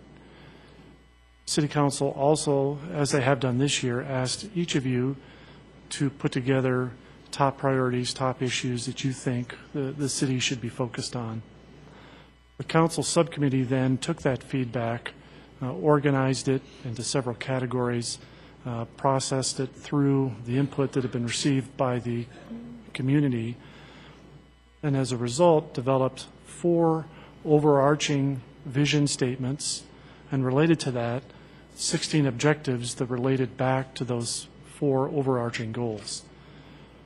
That feedback that council provided to staff at its retreat last year was then incorporated into department-level work plans for each of the city's departments. City staff developed specific one-year initiatives. Some of those goals and work plans were multi-year, and the feedback that council provided at its retreat last year worked its way into the daily operations of each of the city's departments. But it's always important to strike a balance between maintaining basic city operations and some broader initiatives that the City Council is trying to achieve. Then again, mid-year, when the City Council had its retreat regarding the budget in June, the goals and vision statements that the City Council developed in February were used to help develop an operating budget. The feedback and the direction provided by council played a major part in developing the annual budget. And it's the key way, and the budget is the key document that allows the city to allocate its resources. As I mentioned previously, the results of last year's planning retreat resulted in 4 broad goals. Related to those 4 goals were 16 specific objectives that related back to those 4 goals. And again, the management team, the city's management team, used those goals to develop specific work plans within each department. And what's important about that is that the direction that the council provides absolutely allows staff to align our work activities with the broad vision that City Council has set. Last year's strategic planning effort resulted in 68 individual department-level initiatives that departments were able to take on and tackle that we believe helped further City Council's 4 broad goals and the 16 objectives related to them. Not all of those tasks could be accomplished in 1 year, but 38 of them were, and 25 additional action items are our ongoing efforts.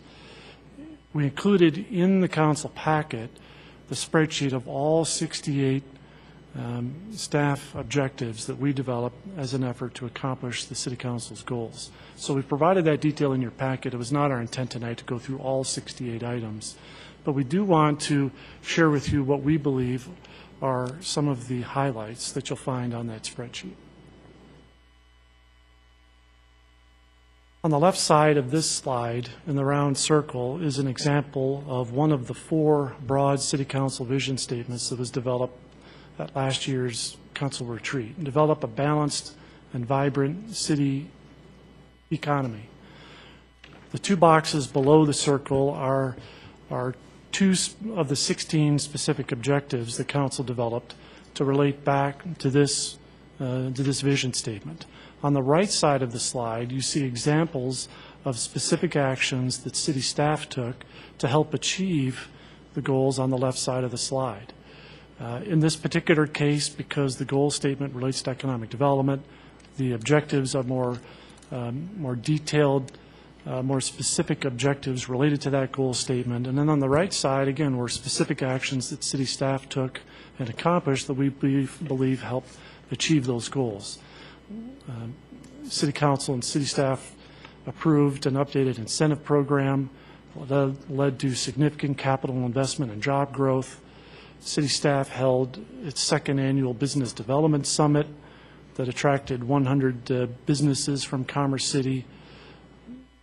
2 advisory committees have been created to provide feedback and input to the city's economic development operations. As many of you know, the King Soopers Marketplace project is now underway, and city staff, with help from 2 council members, made more than 80 contacts with retail businesses at last year's ICSC conference. So these are just a handful of those 68 objectives that the city staff achieved in 2011.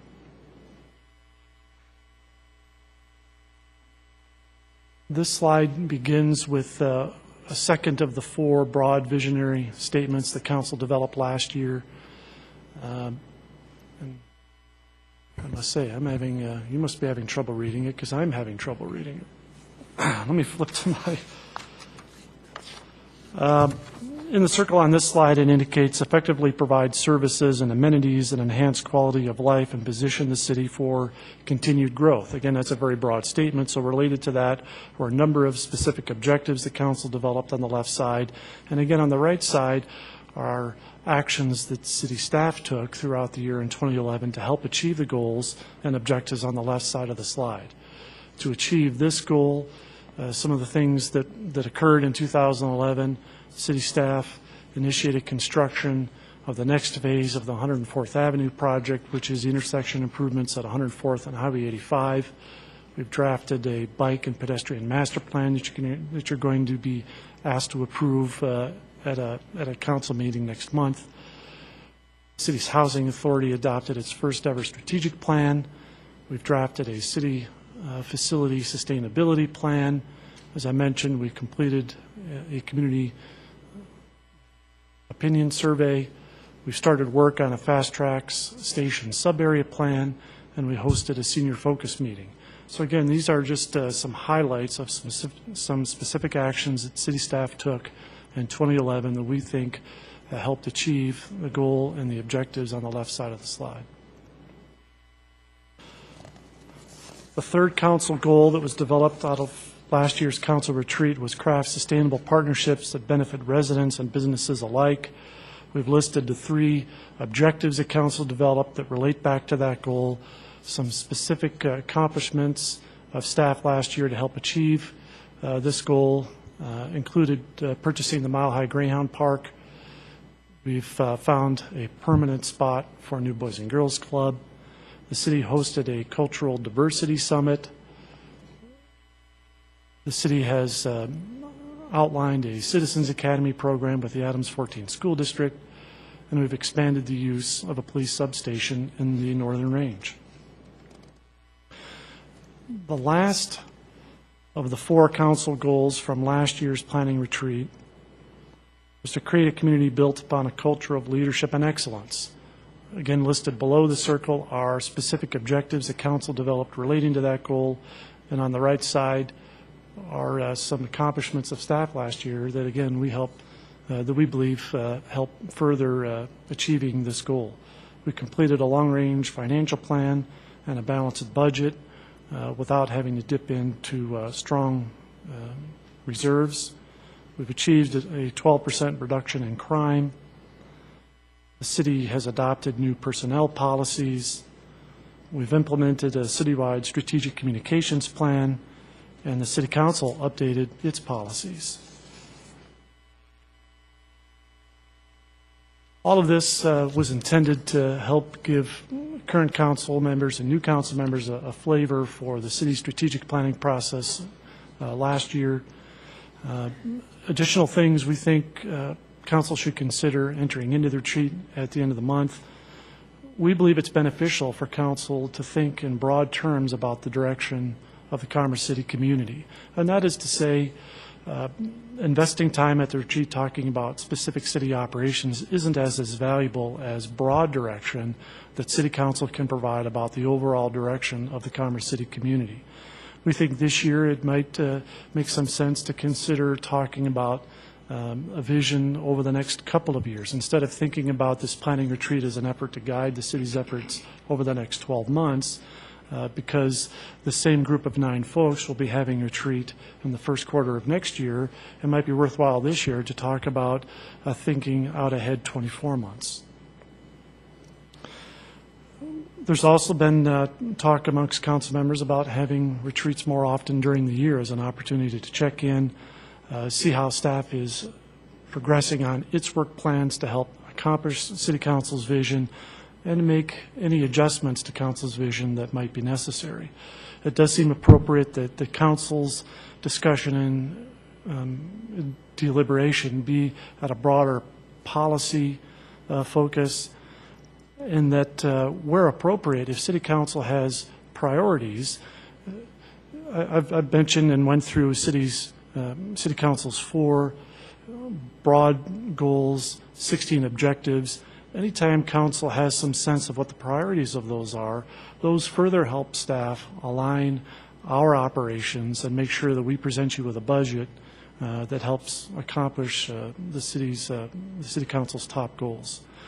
And we are committed to providing regular updates throughout the year to let you know about the progress we're making to help achieve city council's goals.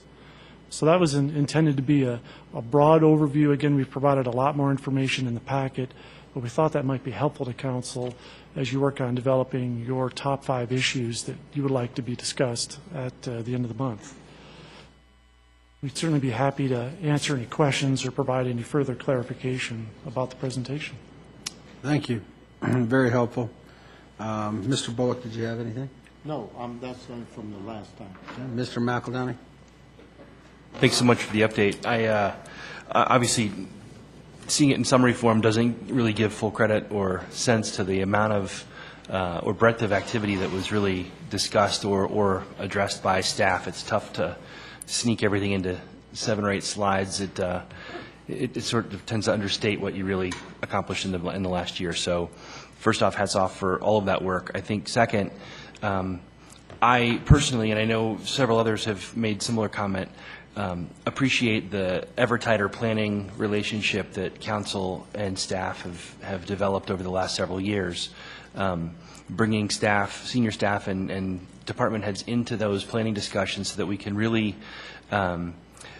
help provide, I think, better insight into the why and the wherefore for the things that we put on paper. Oftentimes you can put an item on paper and it doesn't mean much without the context of the discussions that we're able to have in our retreats. And I think I've certainly welcomed having that opportunity for that dialogue in that environment.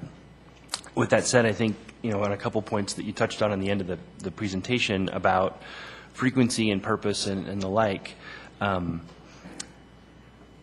of the things that I think we started to touch on last year, and I'm eager to see how things transpire this year, is that we used our goal-setting discussions to talk more about or start to suggest more policy-related areas that would help set us up for policy discussions through the year, where we were trying to move away from, fix the cracks on this road or fix this sidewalk to, obviously there are certain projects that go without saying. We want Tower Road, we want Peña Boulevard, but there are other things that are deeper, and I think the more we continue to sort of affirm those high-level, complex, high-cost projects that don't get done in a year, we can set those discussions aside. There's no debate needed there.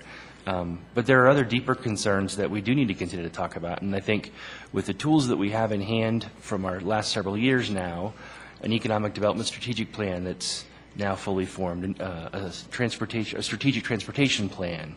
I mean, all of these things now are tools where we've had deep involvement by our community and other stakeholders to help form them. And I think for us to now look at what policy matters start to affect our ability to achieve or accomplish the goals or an objective set out in those various documents becomes a much different discussion. I think it's a matter of our council and our priorities maturing over time. So certainly something for us to give consideration to at our retreat on what the character of our future retreats might be like, and do we put forth a mid-year retreat to help checkpoint? It's certainly something that we talked about in our committee meeting this past week, but I'm eager to get the full council's input when we get to our retreat here at the end of the month. So thank you, guys. Thank you. That's all the questions that I have up here. Next item on the agenda, we'll go to Administrative Council business. Actually, Mr. Mayor, You got 3 more parts? we have 2 more parts. 2 more parts. Go ahead. Sorry about that. Next I is thought you were all Michelle. finished. Next is Michelle Halstead to review for you the results of the citizen survey that occurred last spring.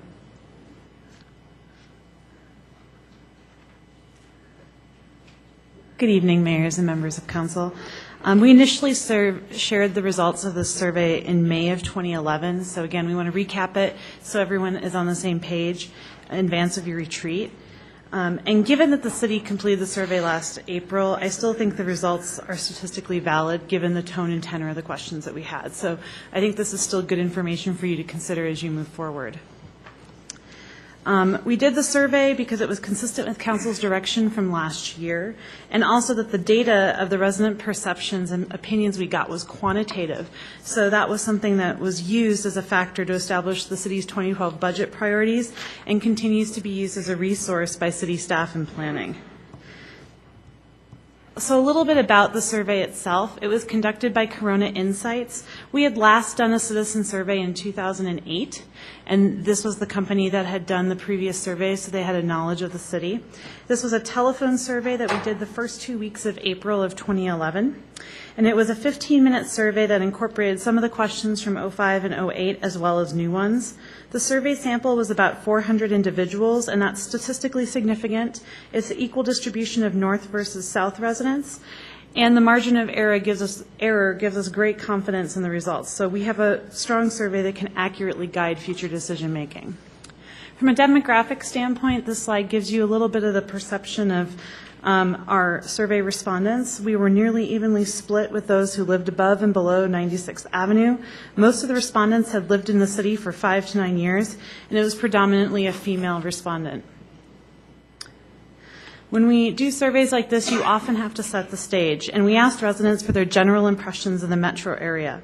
Roughly 3 in 5 respondents felt that the Denver metro area was headed in the right direction, and we also asked for the ratings of various government officials, both in Commerce City and the broader metro area, and those were generally positive, but the ratings were somewhat mixed depending on what level of government people were asked about. For example, the governor received the most positive ratings, but we also had the school board that was not so good. And all in all, 32% of the residents felt that the city's elected officials were doing okay. We also asked about the quality of life, and a slight majority of respondents, about 55%, rated their quality of life within the city as being good or very good. The bulk of the remaining respondents rated their quality of life as simply being fair. And while it's really good to track this, there's a lot of factors that go into quality of life. So if you're doing well in your business or your health's good or bad. But again, it's just a general indicator of how we're doing as a city. On the other hand, the ratings of the city's economic conditions were much more mixed. We had 1 in 5 respondents giving a negative rating compared to 27% who gave positive ratings. And these perceptions really reinforce the economy is very much at top of mind of our residents, despite their optimism that the metro area and our elected officials are doing an okay job and headed in the right direction. So when we see mixed opinions on economic conditions, that really starts to form the basis of the needs and priorities our citizens desire. Overall, most respondents said they were at least somewhat satisfied with all aspects of Commerce City that we tested that are listed on the slide.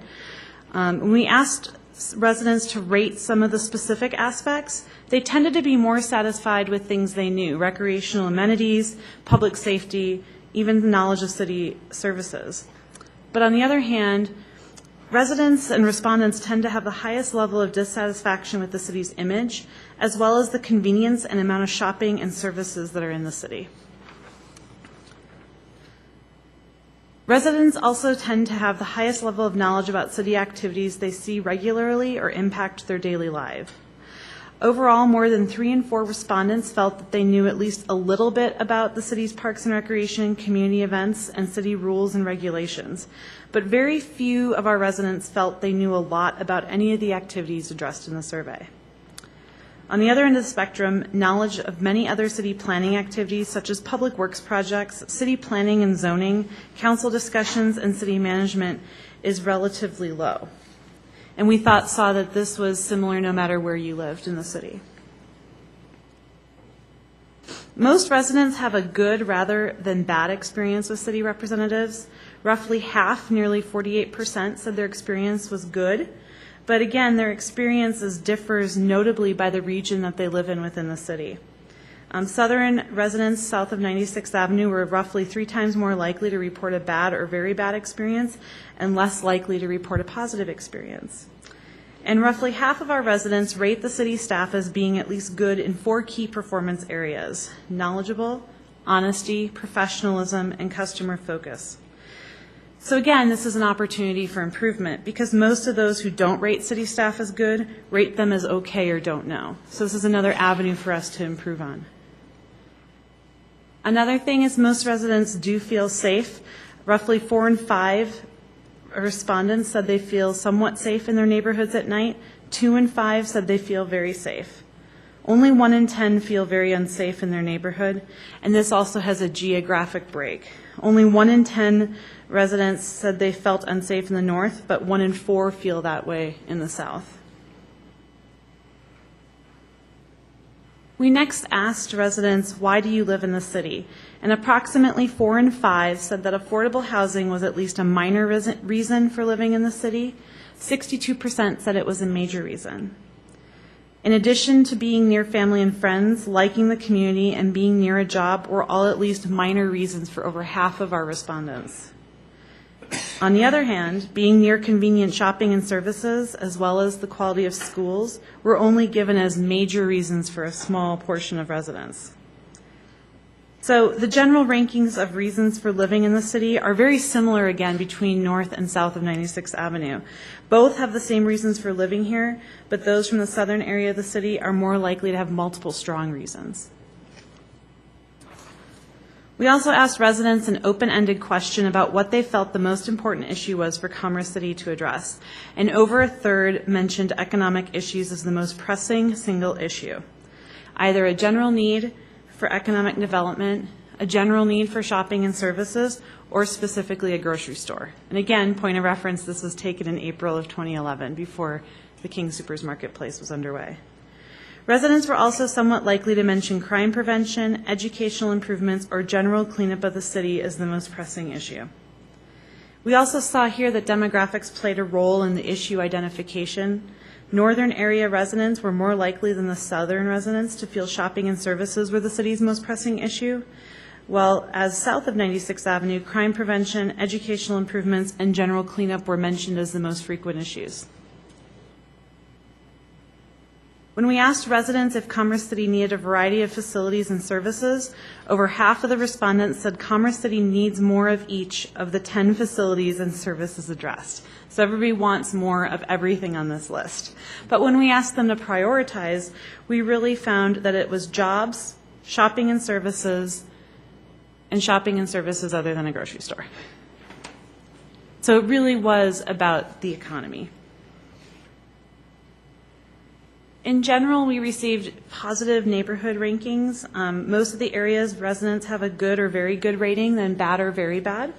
Many of the issues believed to be at least minor for some respondents include unkempt lawns, criminal activity, or pet noise.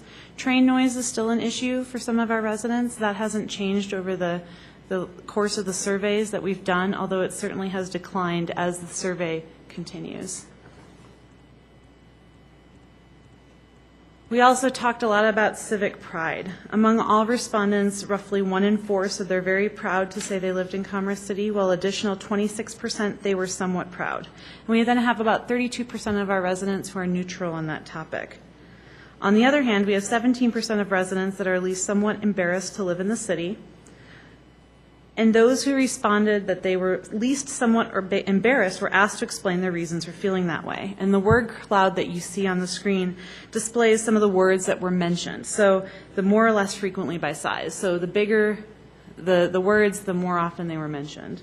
The most common reason was simply that the city had a reputation and image, presumably in the eyes of those who lived outside the city, while other reasons were the industrial areas, perceived high crime levels, and general cleanliness. Roughly 1 in 3 residents were at least somewhat dissatisfied with city communications. 1 in 10 was very dissatisfied. And again, we asked those who were dissatisfied to explain their reasoning. And by far, the most common reason given for dissatisfaction was simply that they weren't aware of any communications by the city. Many mentioned they didn't think the city really tried to communicate, and others said they simply weren't aware. So again, opportunity for improvement. We also asked them where do they get their information about the city, and by far 2/3 of our residents get their information by talking to their friends and neighbors. And over half read the newsletter that we provide them every month via the city mail. Then there's also, we see folks getting information from Denver Television and other major newspapers. So what's the takeaway and the trends that we've seen over the last 3 years? Overall, the city is holding steady on the quality of life. We're still seeing that trend. It was about 54% in 2008, so we're holding firm on that. We see overall satisfaction with many aspects of Commerce City. There was a double-digit increase in the very satisfied ranking with recreation, parks, trails, and open space from 2008. Public safety had a double-digit increase as well, and there was a study on economic development and growth trends. We also saw positive increases in resident satisfaction with the city image and job environment from 08 and 05, but the very dissatisfieds on the job environment have obviously increased since 08. So again, that's a reflection of the national, state, and even local economy. And civic pride continues to be on the rise.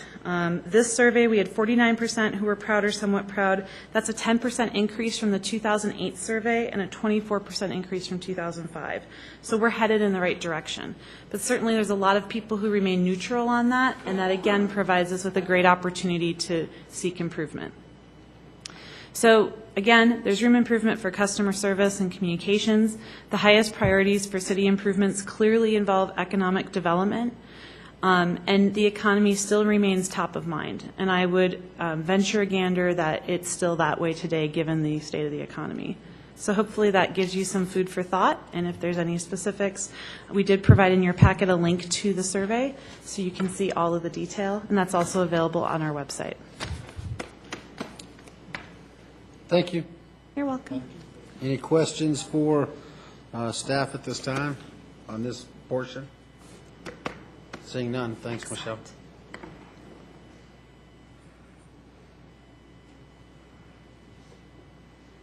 Who's next? Brian? Jim?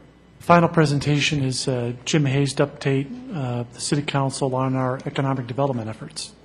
Okay. Thank you, Mayor and Council. Jim Hayes, Interim Economic Development Director. I've got a brief PowerPoint, probably in the same style that I used to explain community development a couple weeks ago, with respect to the 8 goals that we've been working on and some of the examples of some of the things that the team has accomplished in the last year. Again, we have a staff of 3 folks in the Economic Development Division. Julie Jacoby focusing on retail attraction and retention. Lisa Wayne focusing on attraction and industrial properties. And then Michelle Hill, business retention and expansion.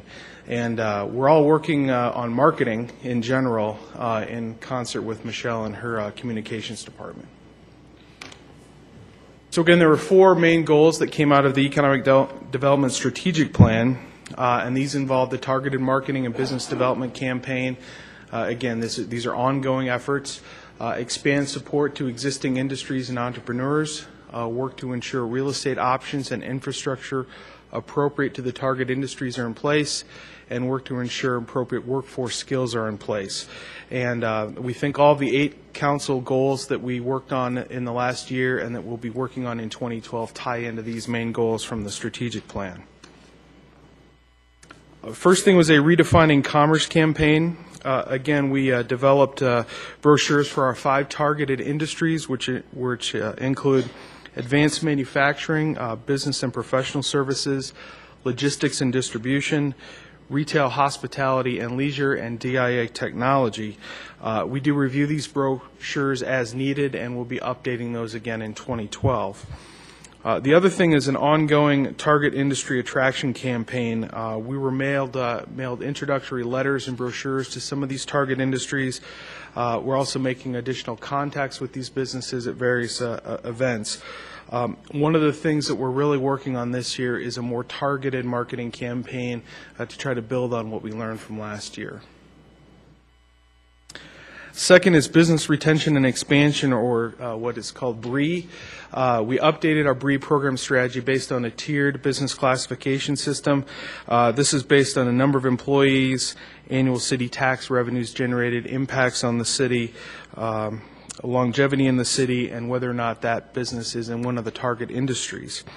We also had the 4th Annual Business and Investor Appreciation Event. We awarded 4 awards, including Entrepreneurial Spirit, Company on the Move, Small Business of the Year, and the Pam Downs Lilac Award. Also, we've had 2 business resource fairs and worked with a number of businesses to award incentives for job creation and capital investment. And I'll touch on the incentives in a little bit more detail. Again, the second annual Business and Development Summit was held in February and very well attended. We received positive comments from businesses regarding growth plans and feedback on working with the city. The third annual is currently planned for April 13th. That's a tentative date right now, but we wanted to shoot for that so we could get through your retreat, have some additional discussions with the city manager's office in March, and then take a little different approach this year to really unveil those goals and priorities to the business community and get some additional feedback from them. Next are the Citizen Advisory Committee and Business Advisory Committee. We developed applications and solicit applicants for both the CAC and BAC. They started meeting in August on a monthly basis. The BAC meets on Wednesday mornings, the first Wednesday of the month. The CAC meets on the last Wednesday of the month in the evening. We've created a couple of task forces that we're going to be kicking off next month, which include workforce development and then also a business retention and expansion committee, because we found that when we get out into the community, it's better to talk with those businesses, with other business people with us to try to help pair up skills and things that they might be able to assist with. Victory Crossing marketing and attraction was another goal. Again, the big milestone here is we got the design guidelines presented, and those were adopted in December. We also did market that property at the annual International Conference of Shopping Centers, and I'm going to touch on that in a little bit more detail. Number 6 was our aggressive retail strategy and ICSC. We had a record number of contacts, over 80 contacts that were made last year. Utilized a lot of new city promotion opportunities through the public sector power session, which Brittany Morris coordinated. Also celebrated the King Soopers Marketplace groundbreaking, and we had an Urban Renewal Gets Real presentation here in November. I do want to point out a little bit about ICSC and touch on it here, because one of the objectives is to go not just to have meetings with all these folks or to walk away with signed deals necessarily, because we're not developers. It really focuses on retail attraction, so we can continue conversations that we're either talking to for the first time or that we're continuing to cultivate those relationships. Also, retail retention is another focus, so we meet with a lot of our existing retailers to make sure that they're happy and what we can do to assist them. Relationship building, again, this is for retailers that are maybe new to the Colorado market. For example, Trader Joe's, we heard an announcement earlier this year about that. They'd be someone that'd be on our list this year. Really trying to take advantage of all those contacts out there. We're going to have a new focus this year, kind of another category, and that is to look at some of these master developers, namely for the Mile High Greyhound Park. Look at people that are not necessarily in Denver, but people that have done successful projects throughout the country that might be at the conference that weekend. So we can get some appointments set up with them, start talking to them about their projects and how they might be able to come to Denver and expand their business with us. Some of the success stories, King Soopers, I think, is the biggest one. Those conversations started at ICSC over 7 years ago, and it took a while for us to convince them that they needed to come here. But once they finally understood what our demographics were and how to draw the map and ignore the arsenal, we really got them convinced. Jack in the Box was another one. Meeting started there a couple years before they decided to locate in the Parkway Market. McDonald's was another one, very invaluable in getting their location built at Bell Creek. Also talking with them about designs for their existing location at Parkway. One interesting one also is 7-Eleven. We've had several discussions with them over the years, and I think some of those are going to come to fruition this year. We're having meetings, in fact, this week with them on several locations, and we think that they're going to be able to act on some of those this year. The 7th goal here, again, Dog Track EDA feasibility study. I'd mentioned some of this in my presentation to you in December. There's an Economic Development Administration grant for feasibility study that we've applied for. We've received preliminary approval at the local level. We're just waiting for our funding from Washington, D.C. But as a reminder, this is a $70,000 grant with a local match that's going to enable us to do some more feasibility studies before we start developing concept plans for the market, or for the dog track. And then lastly, the incentive program. Again, there were some evaluations and recommendations that Brittany Morris brought before you to extend the program beyond June of this year.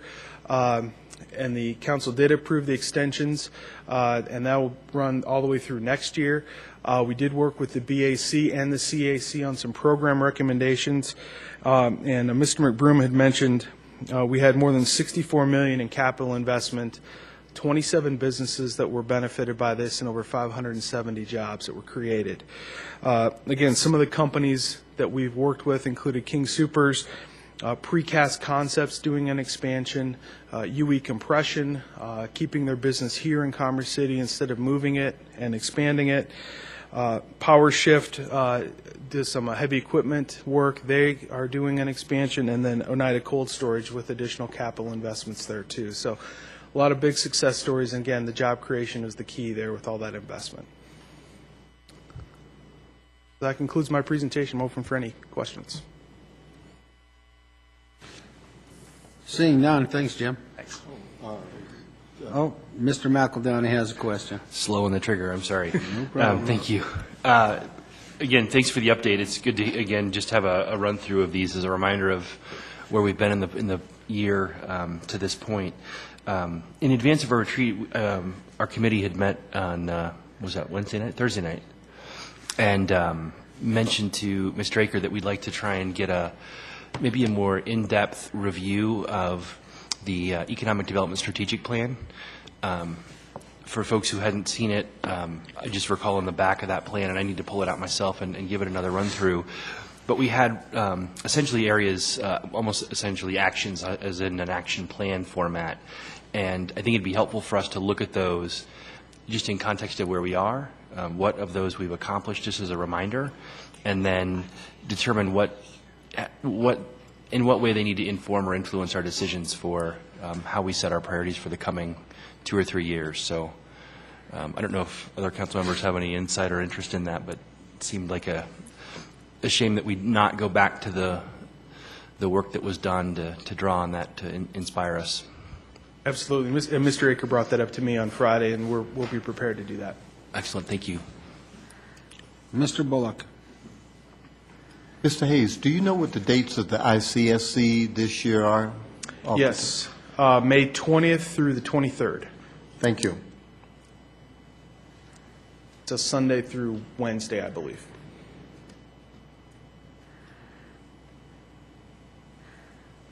Okay, seeing no other questions, thanks, Jim. Mr. City Manager? Just some final comments, not necessarily related to Mr. Hayes' presentation, but the overall impression we would like to leave you with. Well, first of all, thank you for giving us the opportunity to present the information to you.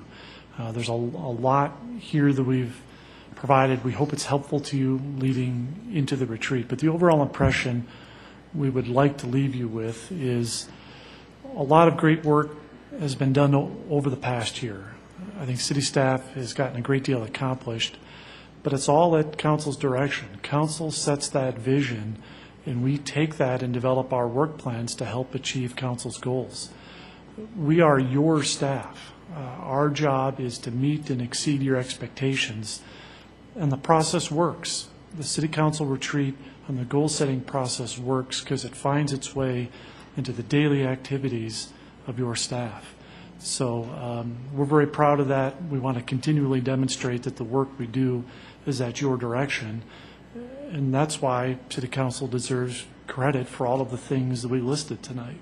It's absolutely a response to the direction and the feedback that Council provides us on an annual basis. So we're very much looking forward to this year's retreat. We have one final set of presentations we're going to make next week, and that'll be our last council meeting, our last set of presentations before the retreat at the end of the month. Okay, thank you. Next item on the agenda, Administrative Council business. Mr. Bullock, did you have something? No, that was from the last. Mr. Benson? Yes, I've got a couple of things. First, the easier of the two is, in Channel 8, when our meetings are broadcast, when we go into executive session, you just see the same thing on the screen that you see up here. It just says executive session for a half hour or 45 minutes or whatever. Can't we edit that out so that the people watching don't have to wait through an executive session? What are they going to look at? Isn't there some way to just go to the next action taken by the council when it reconvenes? That's a terrific idea. We'll see if we can do that. Okay. Mr. Benson, that will change when we do our executive sessions prior to the meeting.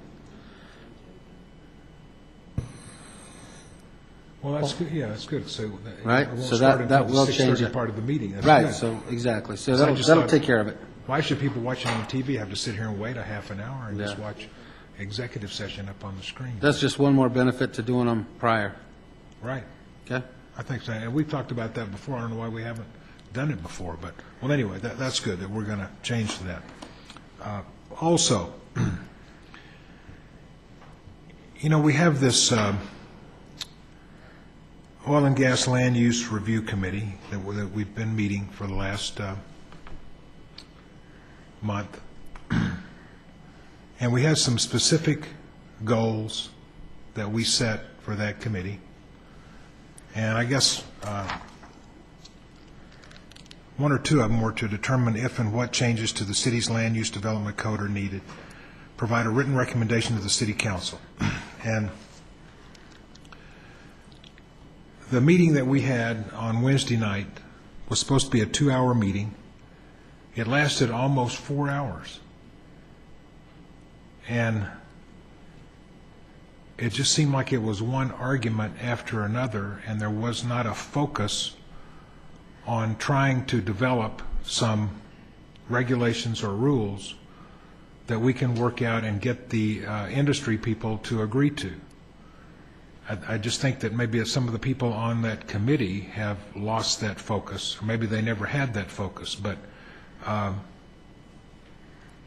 a continual argument going on for 3 or 4 hours is not doing anybody any good. We're just spinning our wheels, and I think that if it continues to go on that way, the industry people are going to get up and leave or just tell us that we're not negotiating with you anymore, and they're going to go out and do what they want to do, and then we're kind of stuck, either agreeing with what they want to do or we go to court, which could be a very expensive proposition. So I'd just like to get some ideas from the council. I'd like to say that, I certainly appreciate the input of the citizens at those committee meetings. But one issue that still does not seem to be clear to a lot of people is that we are not going to be able to prohibit fracking in this community. That still doesn't seem to be clear to a lot of people. They still want to argue about that. And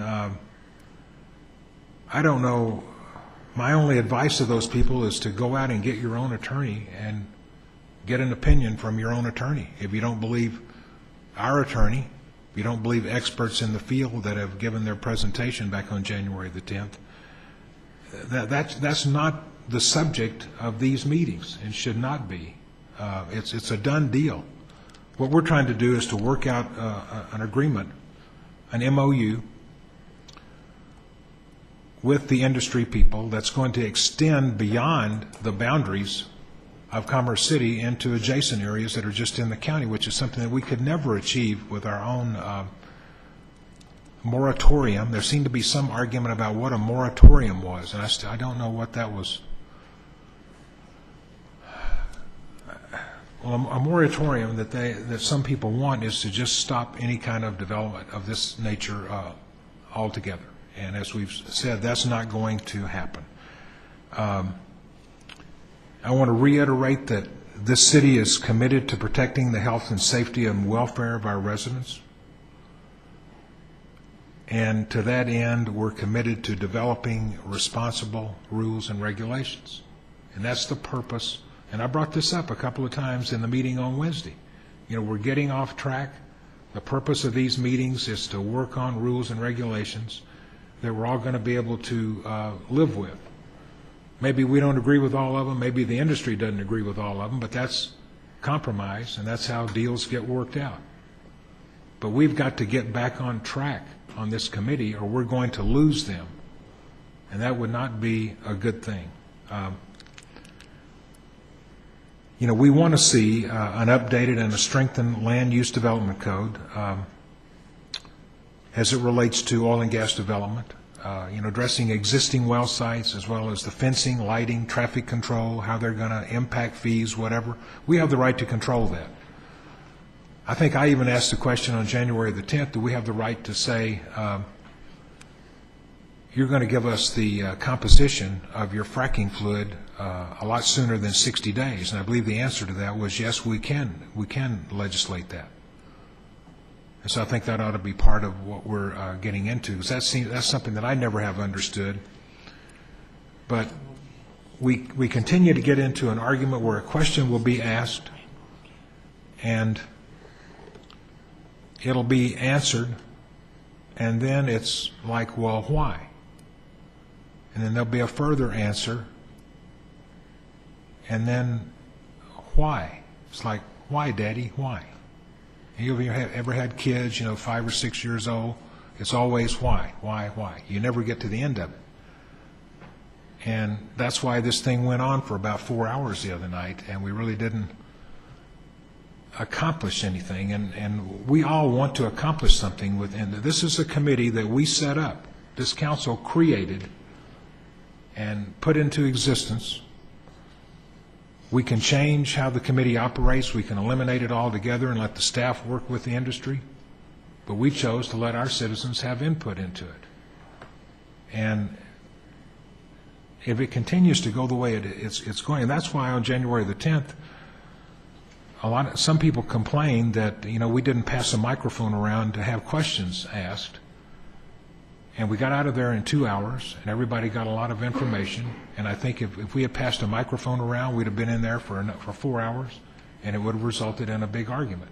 But I think that we need to focus and maybe give the committee a little more focus about what we're there for, so that Mr. McEldowney will have something to point to as the facilitator and say, we're getting way beyond what we've been directed by the council to do.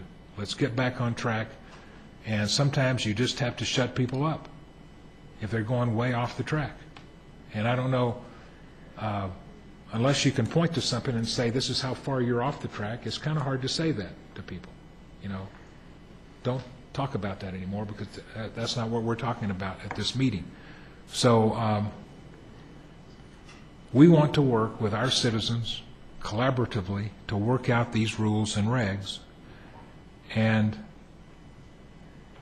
I don't know how we go about drafting a further resolution about our oil and gas land use review committee to perhaps narrow the scope even more than it is now, to keep people on track. Because really, if we have another meeting like we had on last Wednesday night, and I know the next meeting this Thursday, there'll be no citizens.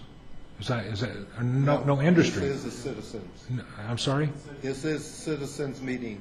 Right. It's with the citizens, Jim. Right. But no industry people. Right. That might be a start towards this. But if we have another meeting like we did last Wednesday night, I think it may be the last meeting that we have, and that would not be a good thing. And I don't know. February the 27th, we've got our moratorium ordinance coming back up for consideration. I think that if the industry people are convinced that we're negotiating with them or meeting with them in good faith, we're probably going to get a further extension of that voluntary moratorium. But if they get the feeling that we're not, that we're just trying to delay things and they're having to get into an argument every time that they come down here, we're not going to get anything out of them. But I'd just like to hear from the council. I would like to see us redefine the role of this land use committee. Okay, Mr. Moreno. Just to pick up on Councilman Benson's thoughts, It seems that the commission has, looking at the charter, has gotten the two first points down. We've opened up this dialogue. We are studying the impacts of what oil and gas development has in the city. It seems that the two that have been left out are the latter two items that the council has charged the commission with. We have the industry present. We have them at the table. We have the residents at the table. What we need, I think, now to concentrate on is substantive proposals to the city's land development code. Within our legal reach, what can we implement? What can we do? And I would like to see those issues bubble up from the commission, from the citizens. So I would agree with Mr. Benson. I think the commission has lost its way a little bit. And if this city council could reaffirm that we're under a tight time period and we really need to concentrate on those latter two provisions. Mr. Douglas. As far as the way our meetings have been conducted, last week was pretty much the first time that I have seen the citizens able to talk and ask questions and all. And yes, things got out of hand a few times, but that was on both sides. And just watching both sides. And I think we have decided to go a different direction. That's why we're meeting with the citizens separate from the industry. And then a week later, we're meeting with the industry. So we do not need to be hasty on this. I know when we suggested that the citizens, we have to meet with the citizens on Thursday, there's a few folks from the industry said, hey, you know, we can't be there. You know, it's an open meeting. If they want to come, they can come. But there's a lot of things we need to discuss here. And yes, we need to start figuring out what kind of regulations and all, and to our land development code and all. But we have to take things in consideration. This is huge. This is a very big deal, and we're making sure that everything's taken care of, and the needs of our community are met. And you know, I understand what you're saying, Mr. Benson, about them coming here. It's what we can work with them to allow them to do as far as setting shop up here. And let's try to get that straight. And they are here and they're listening, and we have their attention. So going forward here, we may have to ask for certain things they may not like to hear, and we need to get their feedback on that. This is not just taking things lightly and that's all. I mean, we really have to show we mean business here, you know, because this is here in our state. And right now we're looked upon because of our rural connection here and open space. So I think as far as direction, we made sure that was set for the next two meetings, and we'll see what happens after that. Mr. Benson.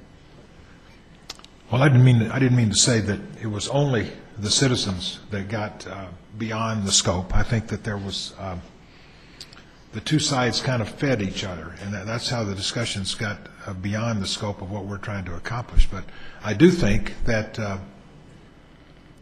Mr. Barber is learning a lot at these meetings, and he's learning what we want and what the industry might agree to. That's certainly one result of these meetings and a result of those discussions, but maybe we need to give Mr. Barber a timeline and say we'd like to see the projections, your proposal for these rules and regs at a certain date. So we got something in black and white, because at some point, we've been going on now for over a month, and we don't have anything that we can look at. And I know there was some comment made Wednesday, well, why are we in such a hurry? And I don't know that I'm really in a hurry. I want to get an agreement reached, as long as it's the right agreement. Because if this thing gets dragged out, we're going to lose the industry, and they're going to wind up doing whatever they want to do without our agreement. And that might be a a major reason for working with all deliberate speed to get something resolved. Not necessarily tomorrow or next week or the week after that, but certainly we need to be working towards that goal and to show some achievement, some progress towards that goal. And we've shown just a little bit so far. But I do think that Mr. Barber is getting a lot out of these meetings, just based on my conversations with him. Mr. Bullock.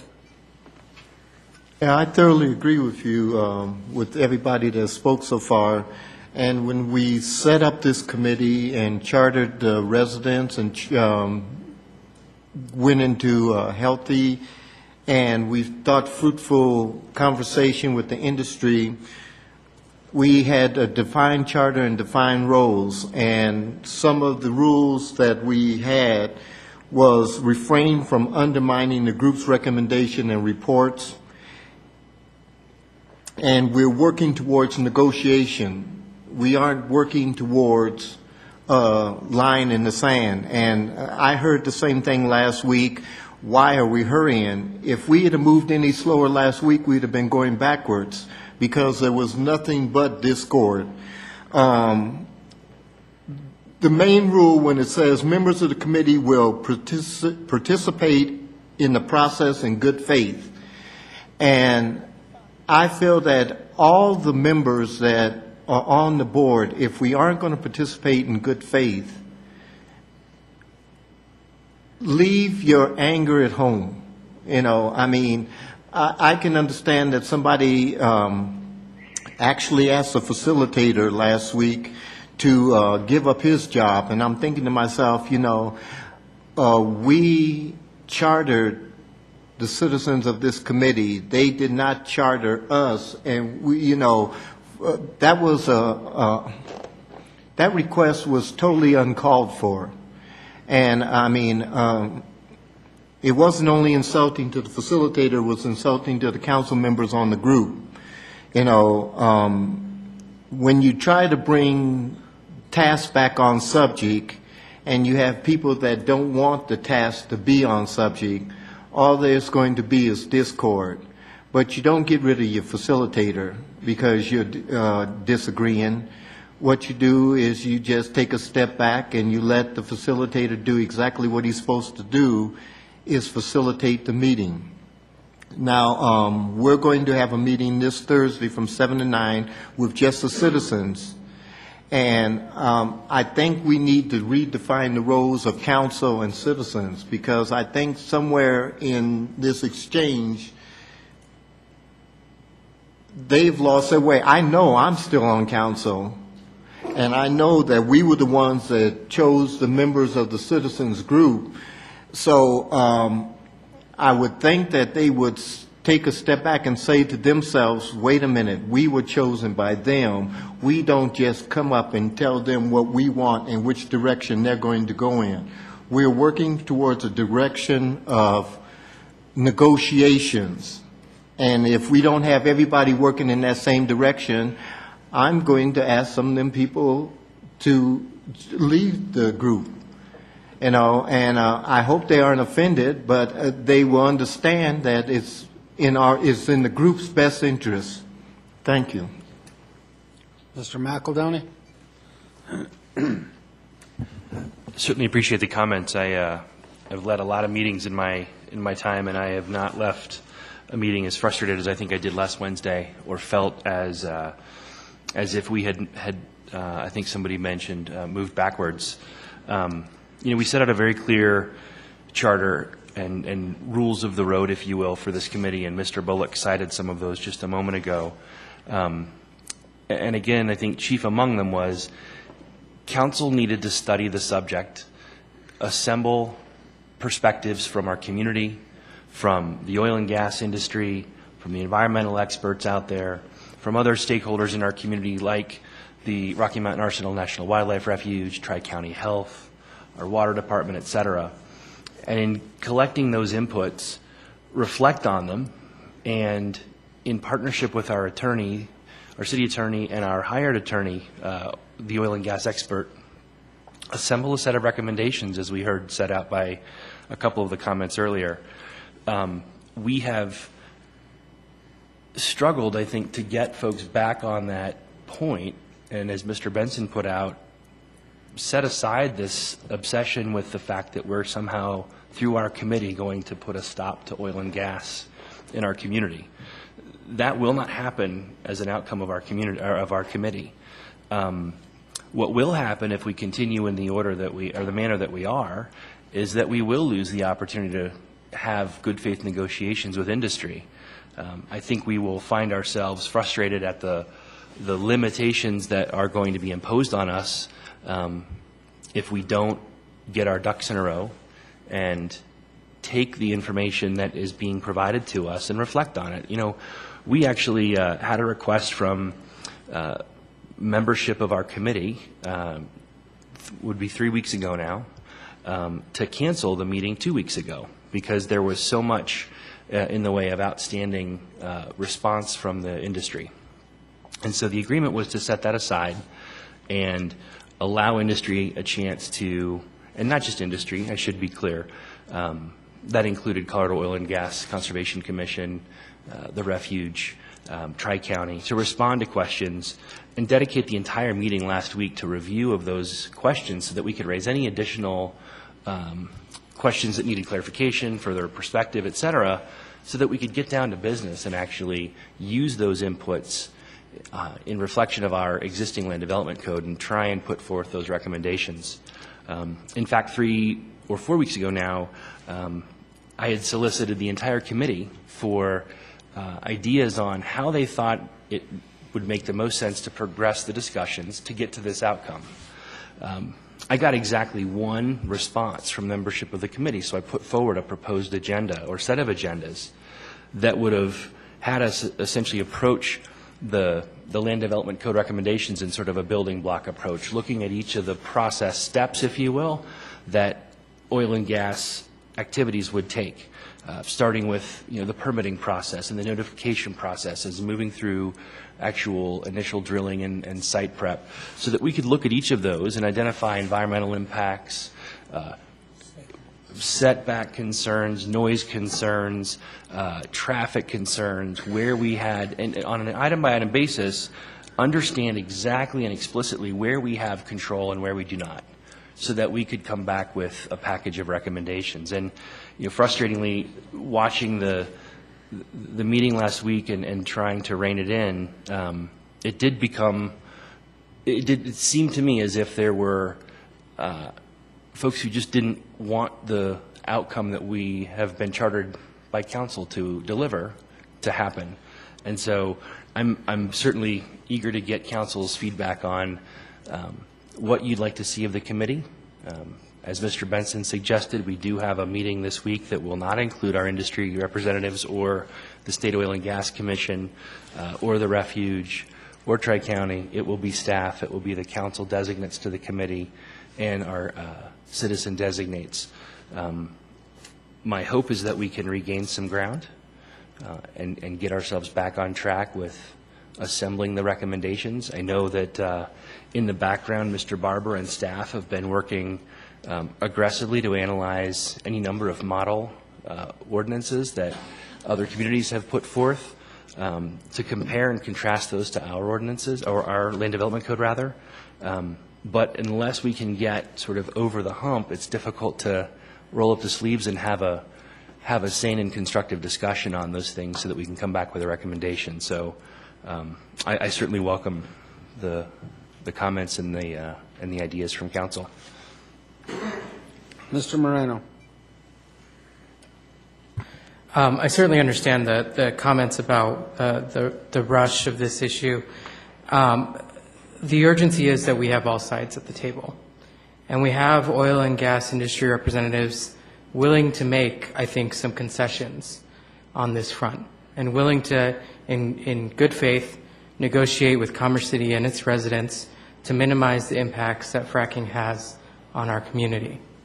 What I would like to see, and appreciate Mr. McEldowney's offer for council input, is for a renewed focus on those last two items, to determine if and what changes to the city's land use development code are needed, and to provide a written recommendation to City Council for consideration in their deliberations on Ordinance 1880. I think that needs to be more of the mission of this commission in the coming weeks.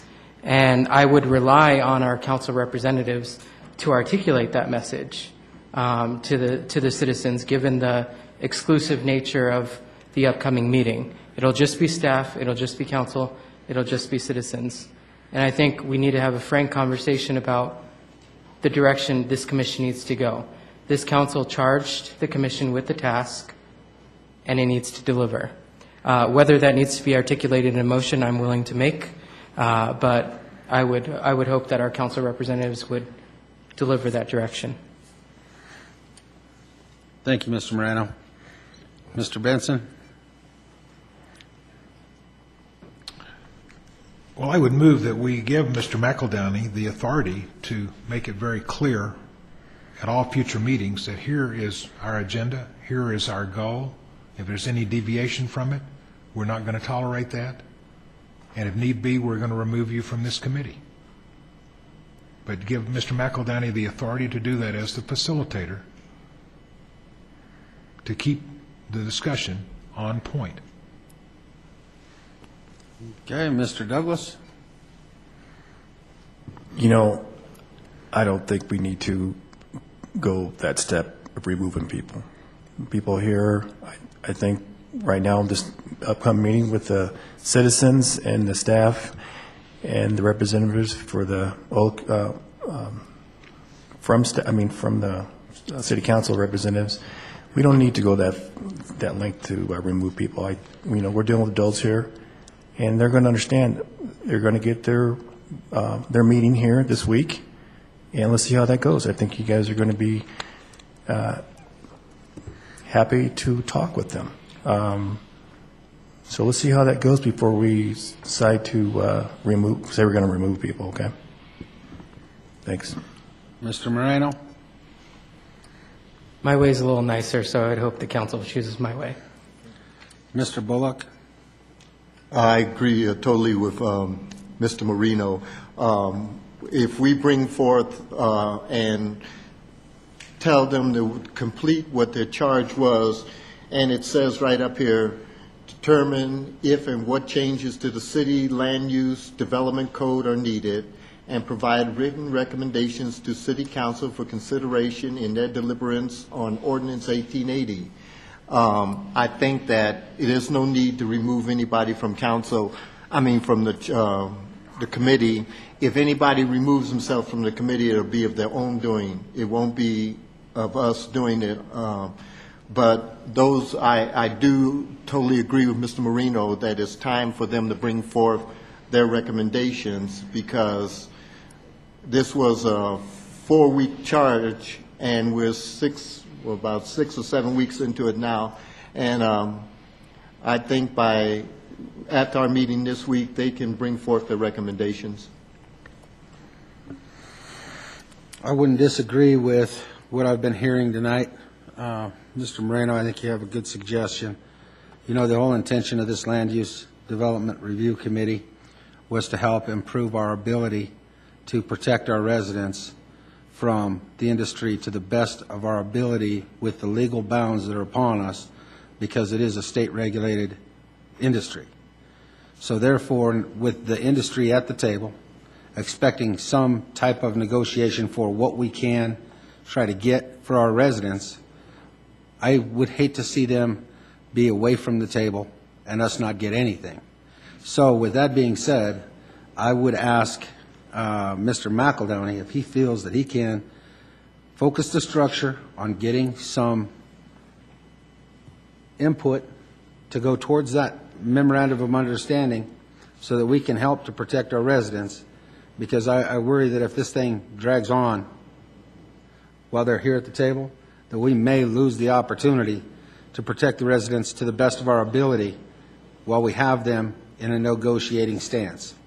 So I would direct Mr. McEldowney to focus on that particular issue, and I want to make sure that the council remembers And those members of the committee and Mr. McEldowney, remember that we have a whole staff here, we have a legal team that can help start preparing an MOU that you can add to and take away from to help with your charge to get those components of the directive of this committee to come to fruition, so that we don't lose the opportunity to protect the residents to our best of our ability.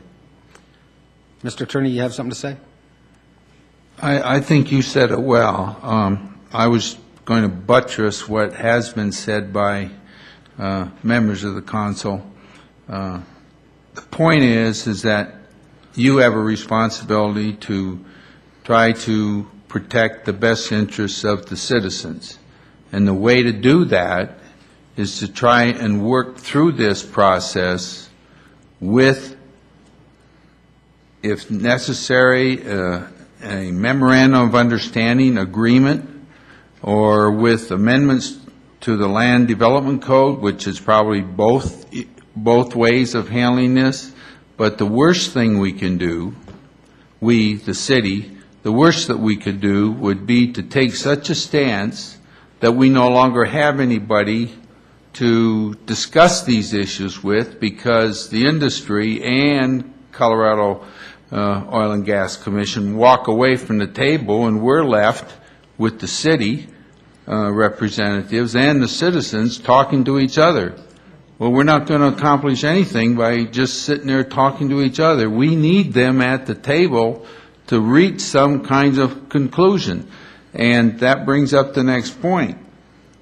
If, and I've been told this, if it is felt that our committee is not making progress, they have no incentive, they, the industry or the Oil and Gas Commission, have no incentive to stay at the table, and they walk away.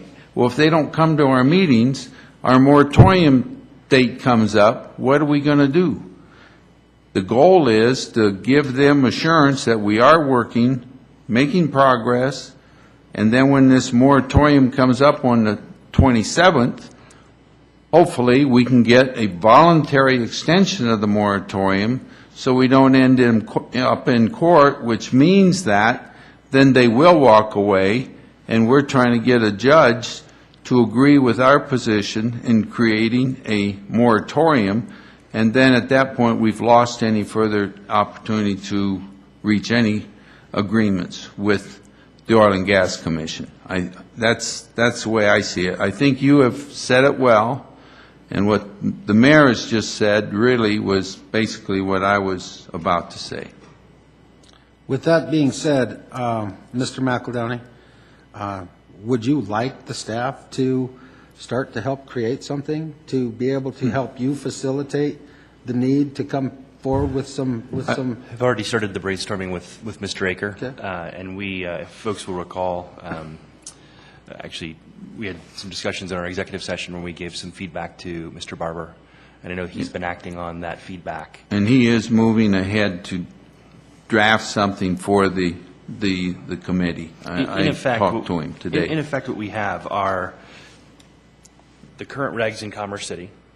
We have the most extreme regs that have been adopted by communities like Gunnison on the Western Slope, who have been fighting since 2002, 2003, some number of years now, to prove their right to enforce those laws. We have somewhere along that continuum positions that Commerce City needs to agree to, this council needs to agree to, and I think to achieve that, the staff has been doing phenomenal work in the background to explore what other cities are doing. And the request that Mr. Aker and I talked about earlier today was to put that on paper in some form or fashion that gives our committee participants almost a worksheet, if you will, that says these are the areas where we have explicit control. These are the areas where there is a question about the level to which we can control this item, and then try and agree to where we want to set the mark in Commerce City. I think that will give us a good structure, and I know staff is, again, trying to keep the door open with our participants in the committee. So I think if we're able to get an agreement from our community participants to step back, take another breath, and direct energies in the committee to what we can affect in the community, and direct other energies to the broader topic, and at the State House or with our U.S. delegation on the broader topic, I think we can potentially regain some of the lost ground. Okay. Mr. Moreno? In an effort to establish some consensus on this issue and to move this conversation forward, I'm prepared to make a motion if it's all right with you, Mr. Mayor. Let me finish with those who have to speak, and I'll come back to you. Mr. McEldowney, you didn't have anything further? You didn't let me go last time, sorry. Okay. Mr. Benson? I just wanted to say that nothing that I said is intended to criticize Mr. McEldown. I think he's done a commendable job trying to facilitate this very difficult issue, and that I'm sure that we're going to continue to work something out and get the proper rules and regs passed. So, thank you. Okay. Mr. Moreno, do you want to do some type of a consensus? Yes, I move that the City Council forward a statement to the Oil and Gas Land Use Review Committee, both written and through our council representatives, to encourage the Commission to begin work on substantive amendments to the Land Development Code regarding local oil and gas regulations. Okay. Is there a second? Mr. Benson? A motion and a second. Any discussion on the motion? Seeing none, all those in favor signify by saying aye. Aye. Opposed, say nay. Motion's carried. Staff can prepare that letter, and our representatives can carry the word. Is there any further administrative council business? Mr. Douglas? I have three items that I mentioned to you, Mr. Mayor, about the future council meetings, so at the appropriate time, I'd like to suggest what those motions would be. Perfect. I will call on you as soon as we're done with the council portion. Mr. Douglas? Yes. If we could, when we get our agendas, since we're doing paperless, if we can get tabs on there to show that on our agenda, such and such topic, to say, for instance, a presentation is from page 2 to 15. That way, we can speed through the PDF. I do look at all the stuff, but it just makes them a lot easier having that reference tabs on there. And the other thing is, when we have our retreat, I know I've been at not on city council, but just being a resident, I've been to several retreats. Some have been friendly. I think we need to take care of our residents that show up. They're going to have some residents show up to see how we're progressing on our retreat, and if they do show up, we take care of them. Don't feel like they shouldn't be there. And I know, Tom, you gave me an update on, or everyone here on council, the Suncor update. Could you elaborate on that and anything about the Sand Creek as far as the folks hanging out underneath the ridge in tents? We've added that to the list for council action tracking, and we'll give you an update, I would guess, in the next week or so. Okay. Thank you. Mr. McEldowney. I just want to give a quick bit of feedback. I'd be happy to give you a pointer on a way to use the HTML agenda. If you use the third option down, it has the links in the agenda. And when you click on any of those, it'll open up as a new tab in your browser. So you can maintain your agenda on one tab and then bring up a document in the other. Or as you bring it up, you can actually move that into iAnnotate, where you can actually then take notes on that document. Oh, I already do that. I can show you after the meeting. Thanks. Okay. Any other council communication from the council? Seeing none. Bob, you want to talk about the motions that you have taken care of? The plan is to submit to the council a study session request, or executive session request for February 13th. And that would mean the meeting would need to start at 5:30 in accord with your previous discussion. And because the ordinance has not yet been adopted to set those as, those 5:30 starts as a regular meeting, they're still considered a special meeting start. So we need to call a special meeting for 5:30 for February 13th for negotiations regarding sales tax exemption request and negotiations regarding sales and use tax issues concerning the trucking industry. So if you're in agreement with that, we do need to call a special meeting for that evening to start at 5:30 for those purposes. Okay, I'll take that under consideration now. What are the desires of council? Mr. McEldowney? Okay. Mr. Bullock? So move on Mr. Gaylor's proposed motion. Okay. Mr. Moreno? I will second the motion, and I have discussion. Okay. We have a motion and a second for an executive session request at a special meeting request, 5:30, February 13th, to take care of an executive session. Mr. Moreno? Just want to point out, the originally scheduled was the council tour of Dick's Sporting Goods Stadium, so that would have to be rescheduled. I just got a notice by via email. It was moved. We're going to do the tour starting at 4 o'clock on the date of our retreat. Okay, great. Okay, so that's covered. A motion and a second for the special meeting request, 5:30, February 13th, to handle an executive session. All those in favor signify by saying aye. Aye. Opposed, say nay. The second item is submitting a request for an executive session to start at, pursuant to a special meeting to start at 5:30 on February 27th for the purpose of discussing oil and gas hydraulic fracking issues. What date was that? February 27th. We do not have a meeting on February 20th because of President's Day. Okay. What are the desires of council? Mr. Moreno? Move to convene a special meeting at 5:30 on Monday, February 27th, for the purpose of an executive session on issues surrounding hydraulic fracturing. Okay. Mr. McEldowney? Second. A motion and a second. Is there any discussion? Seeing none, all those in favor signify by saying aye. Aye. Opposed, say nay. Okay, and the third item is, has to do with the scheduled meeting for March 12th because of the NLC attendance by a considerable number of the council. So it's suggested then that the March 12th meeting of City Council be canceled. Okay. What are the desires of council? Mr. Bullock?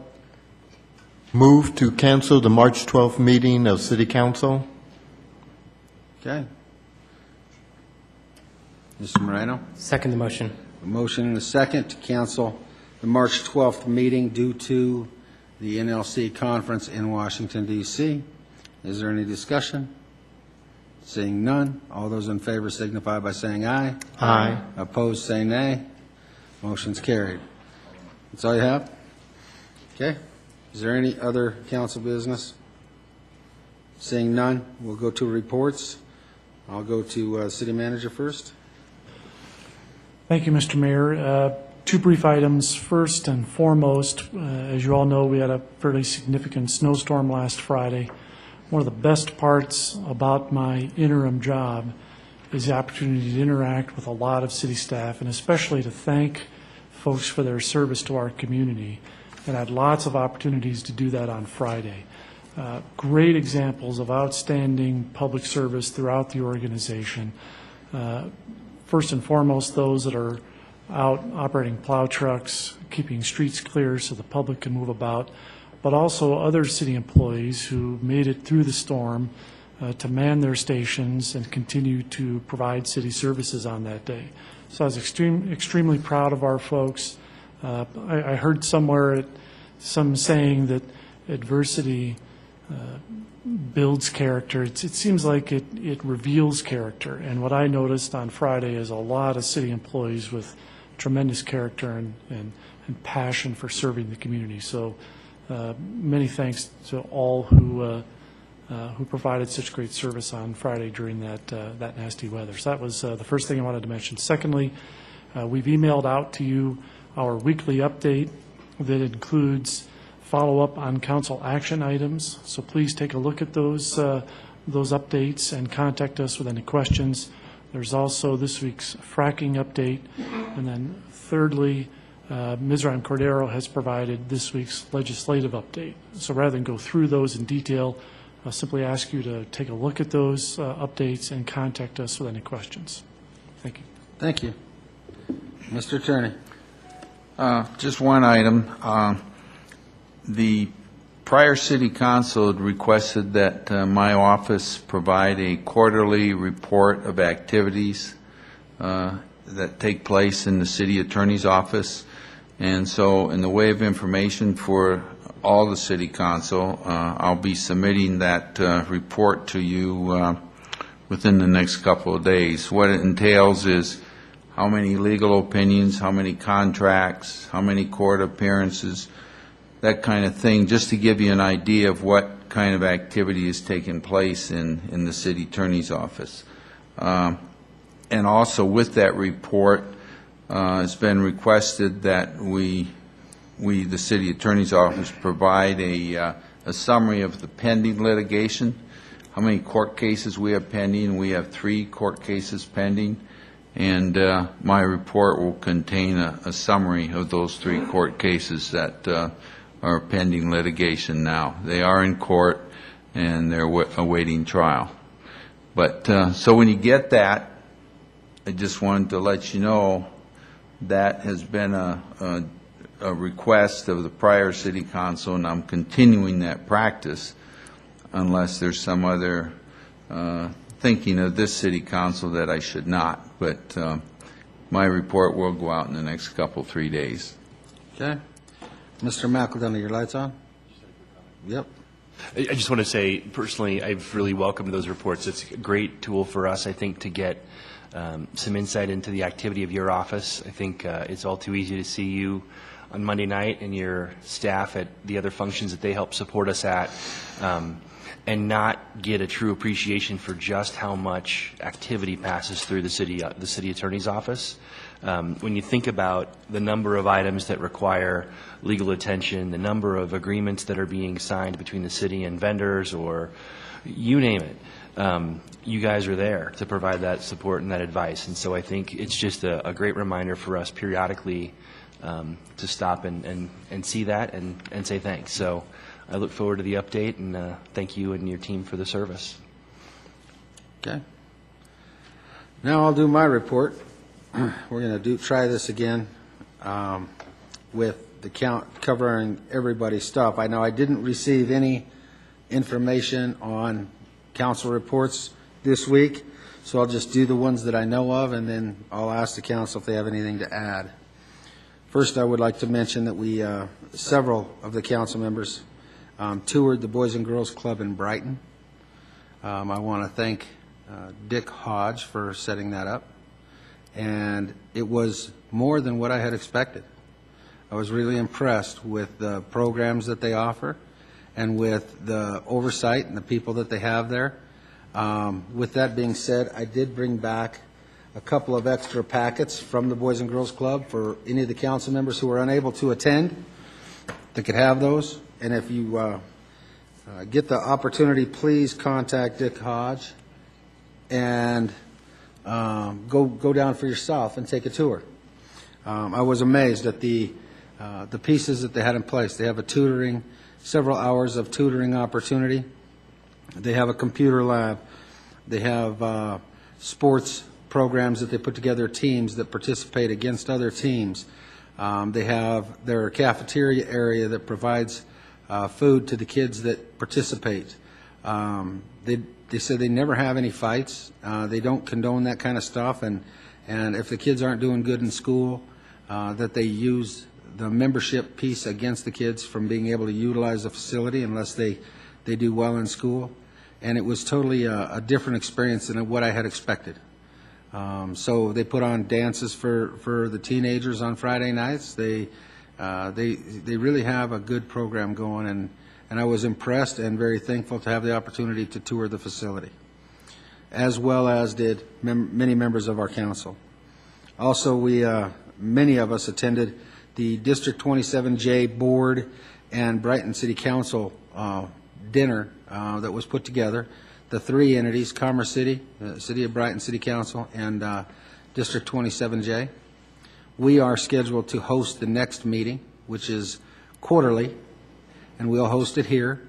And I've asked that District 14 be invited to that as well. I think if we're going to work on building those type of interrelationships with our school districts, that we include District 14, and we talk about things like our youth and government program and some of the ways that Commerce City can help with our education system.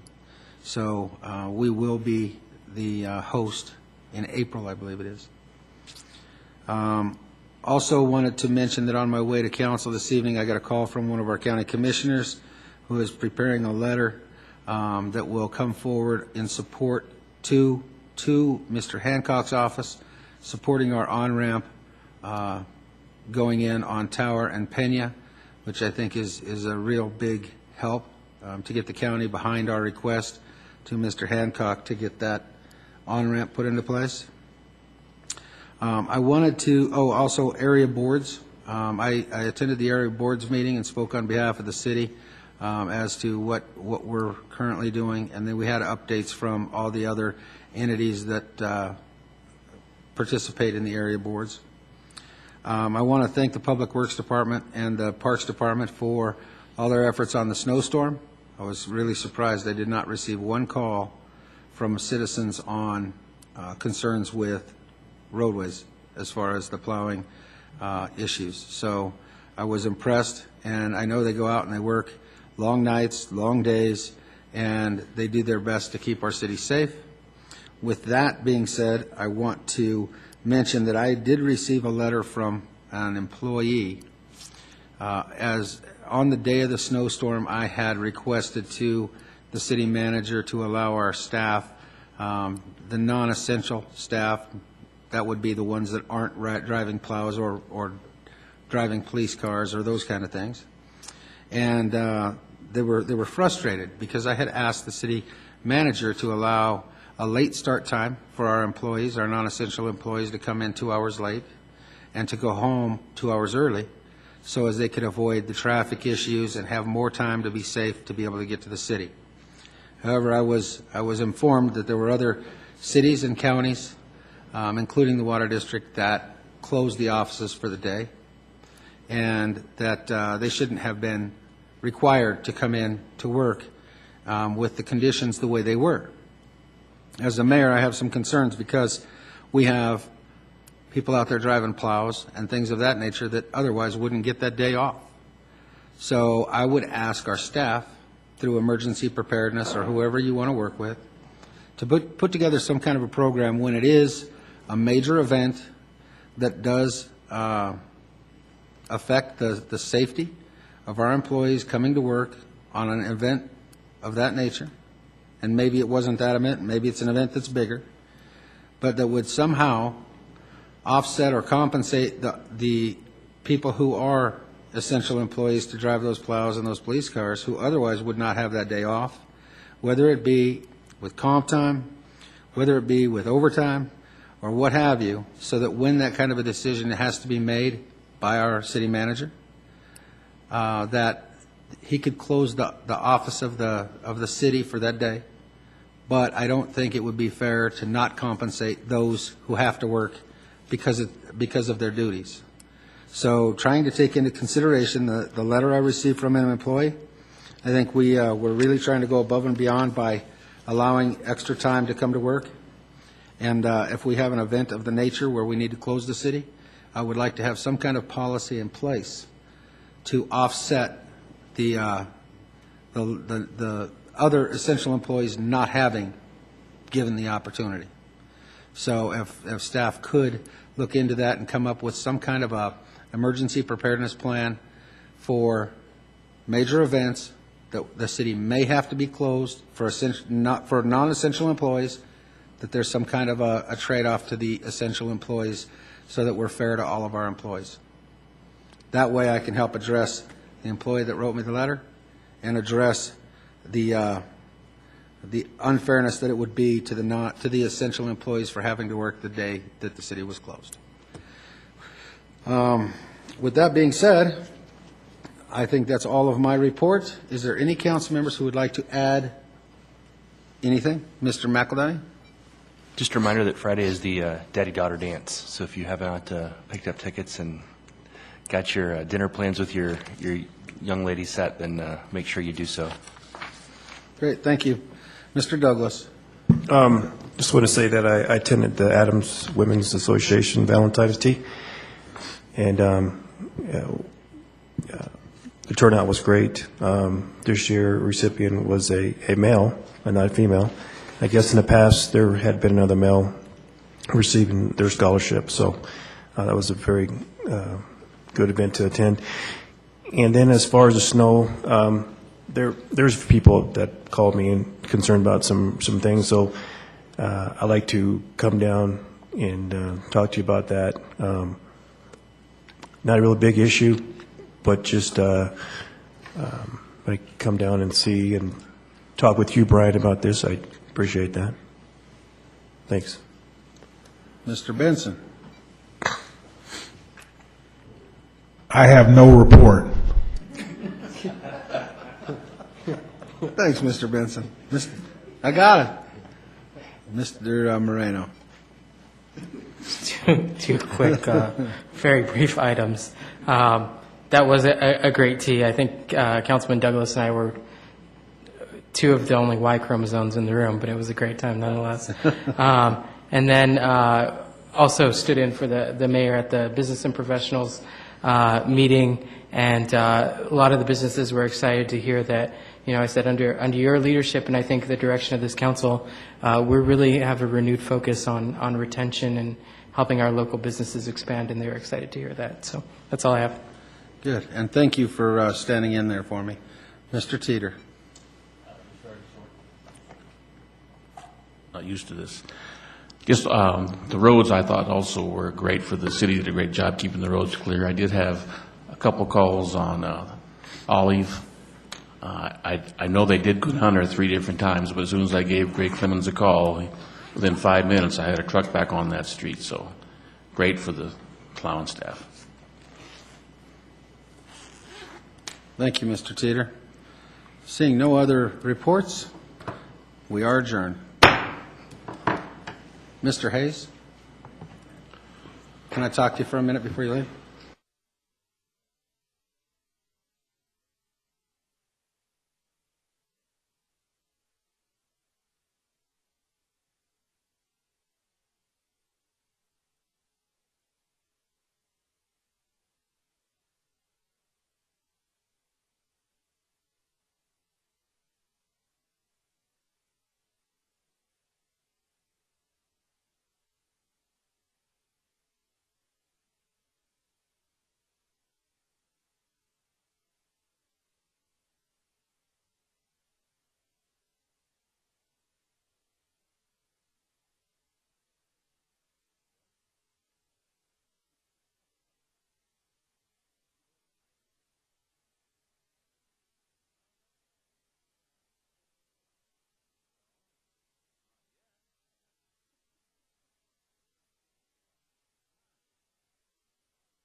Thank you, Mr. Teeter. Seeing no other reports, we are adjourned. Mr. Hayes?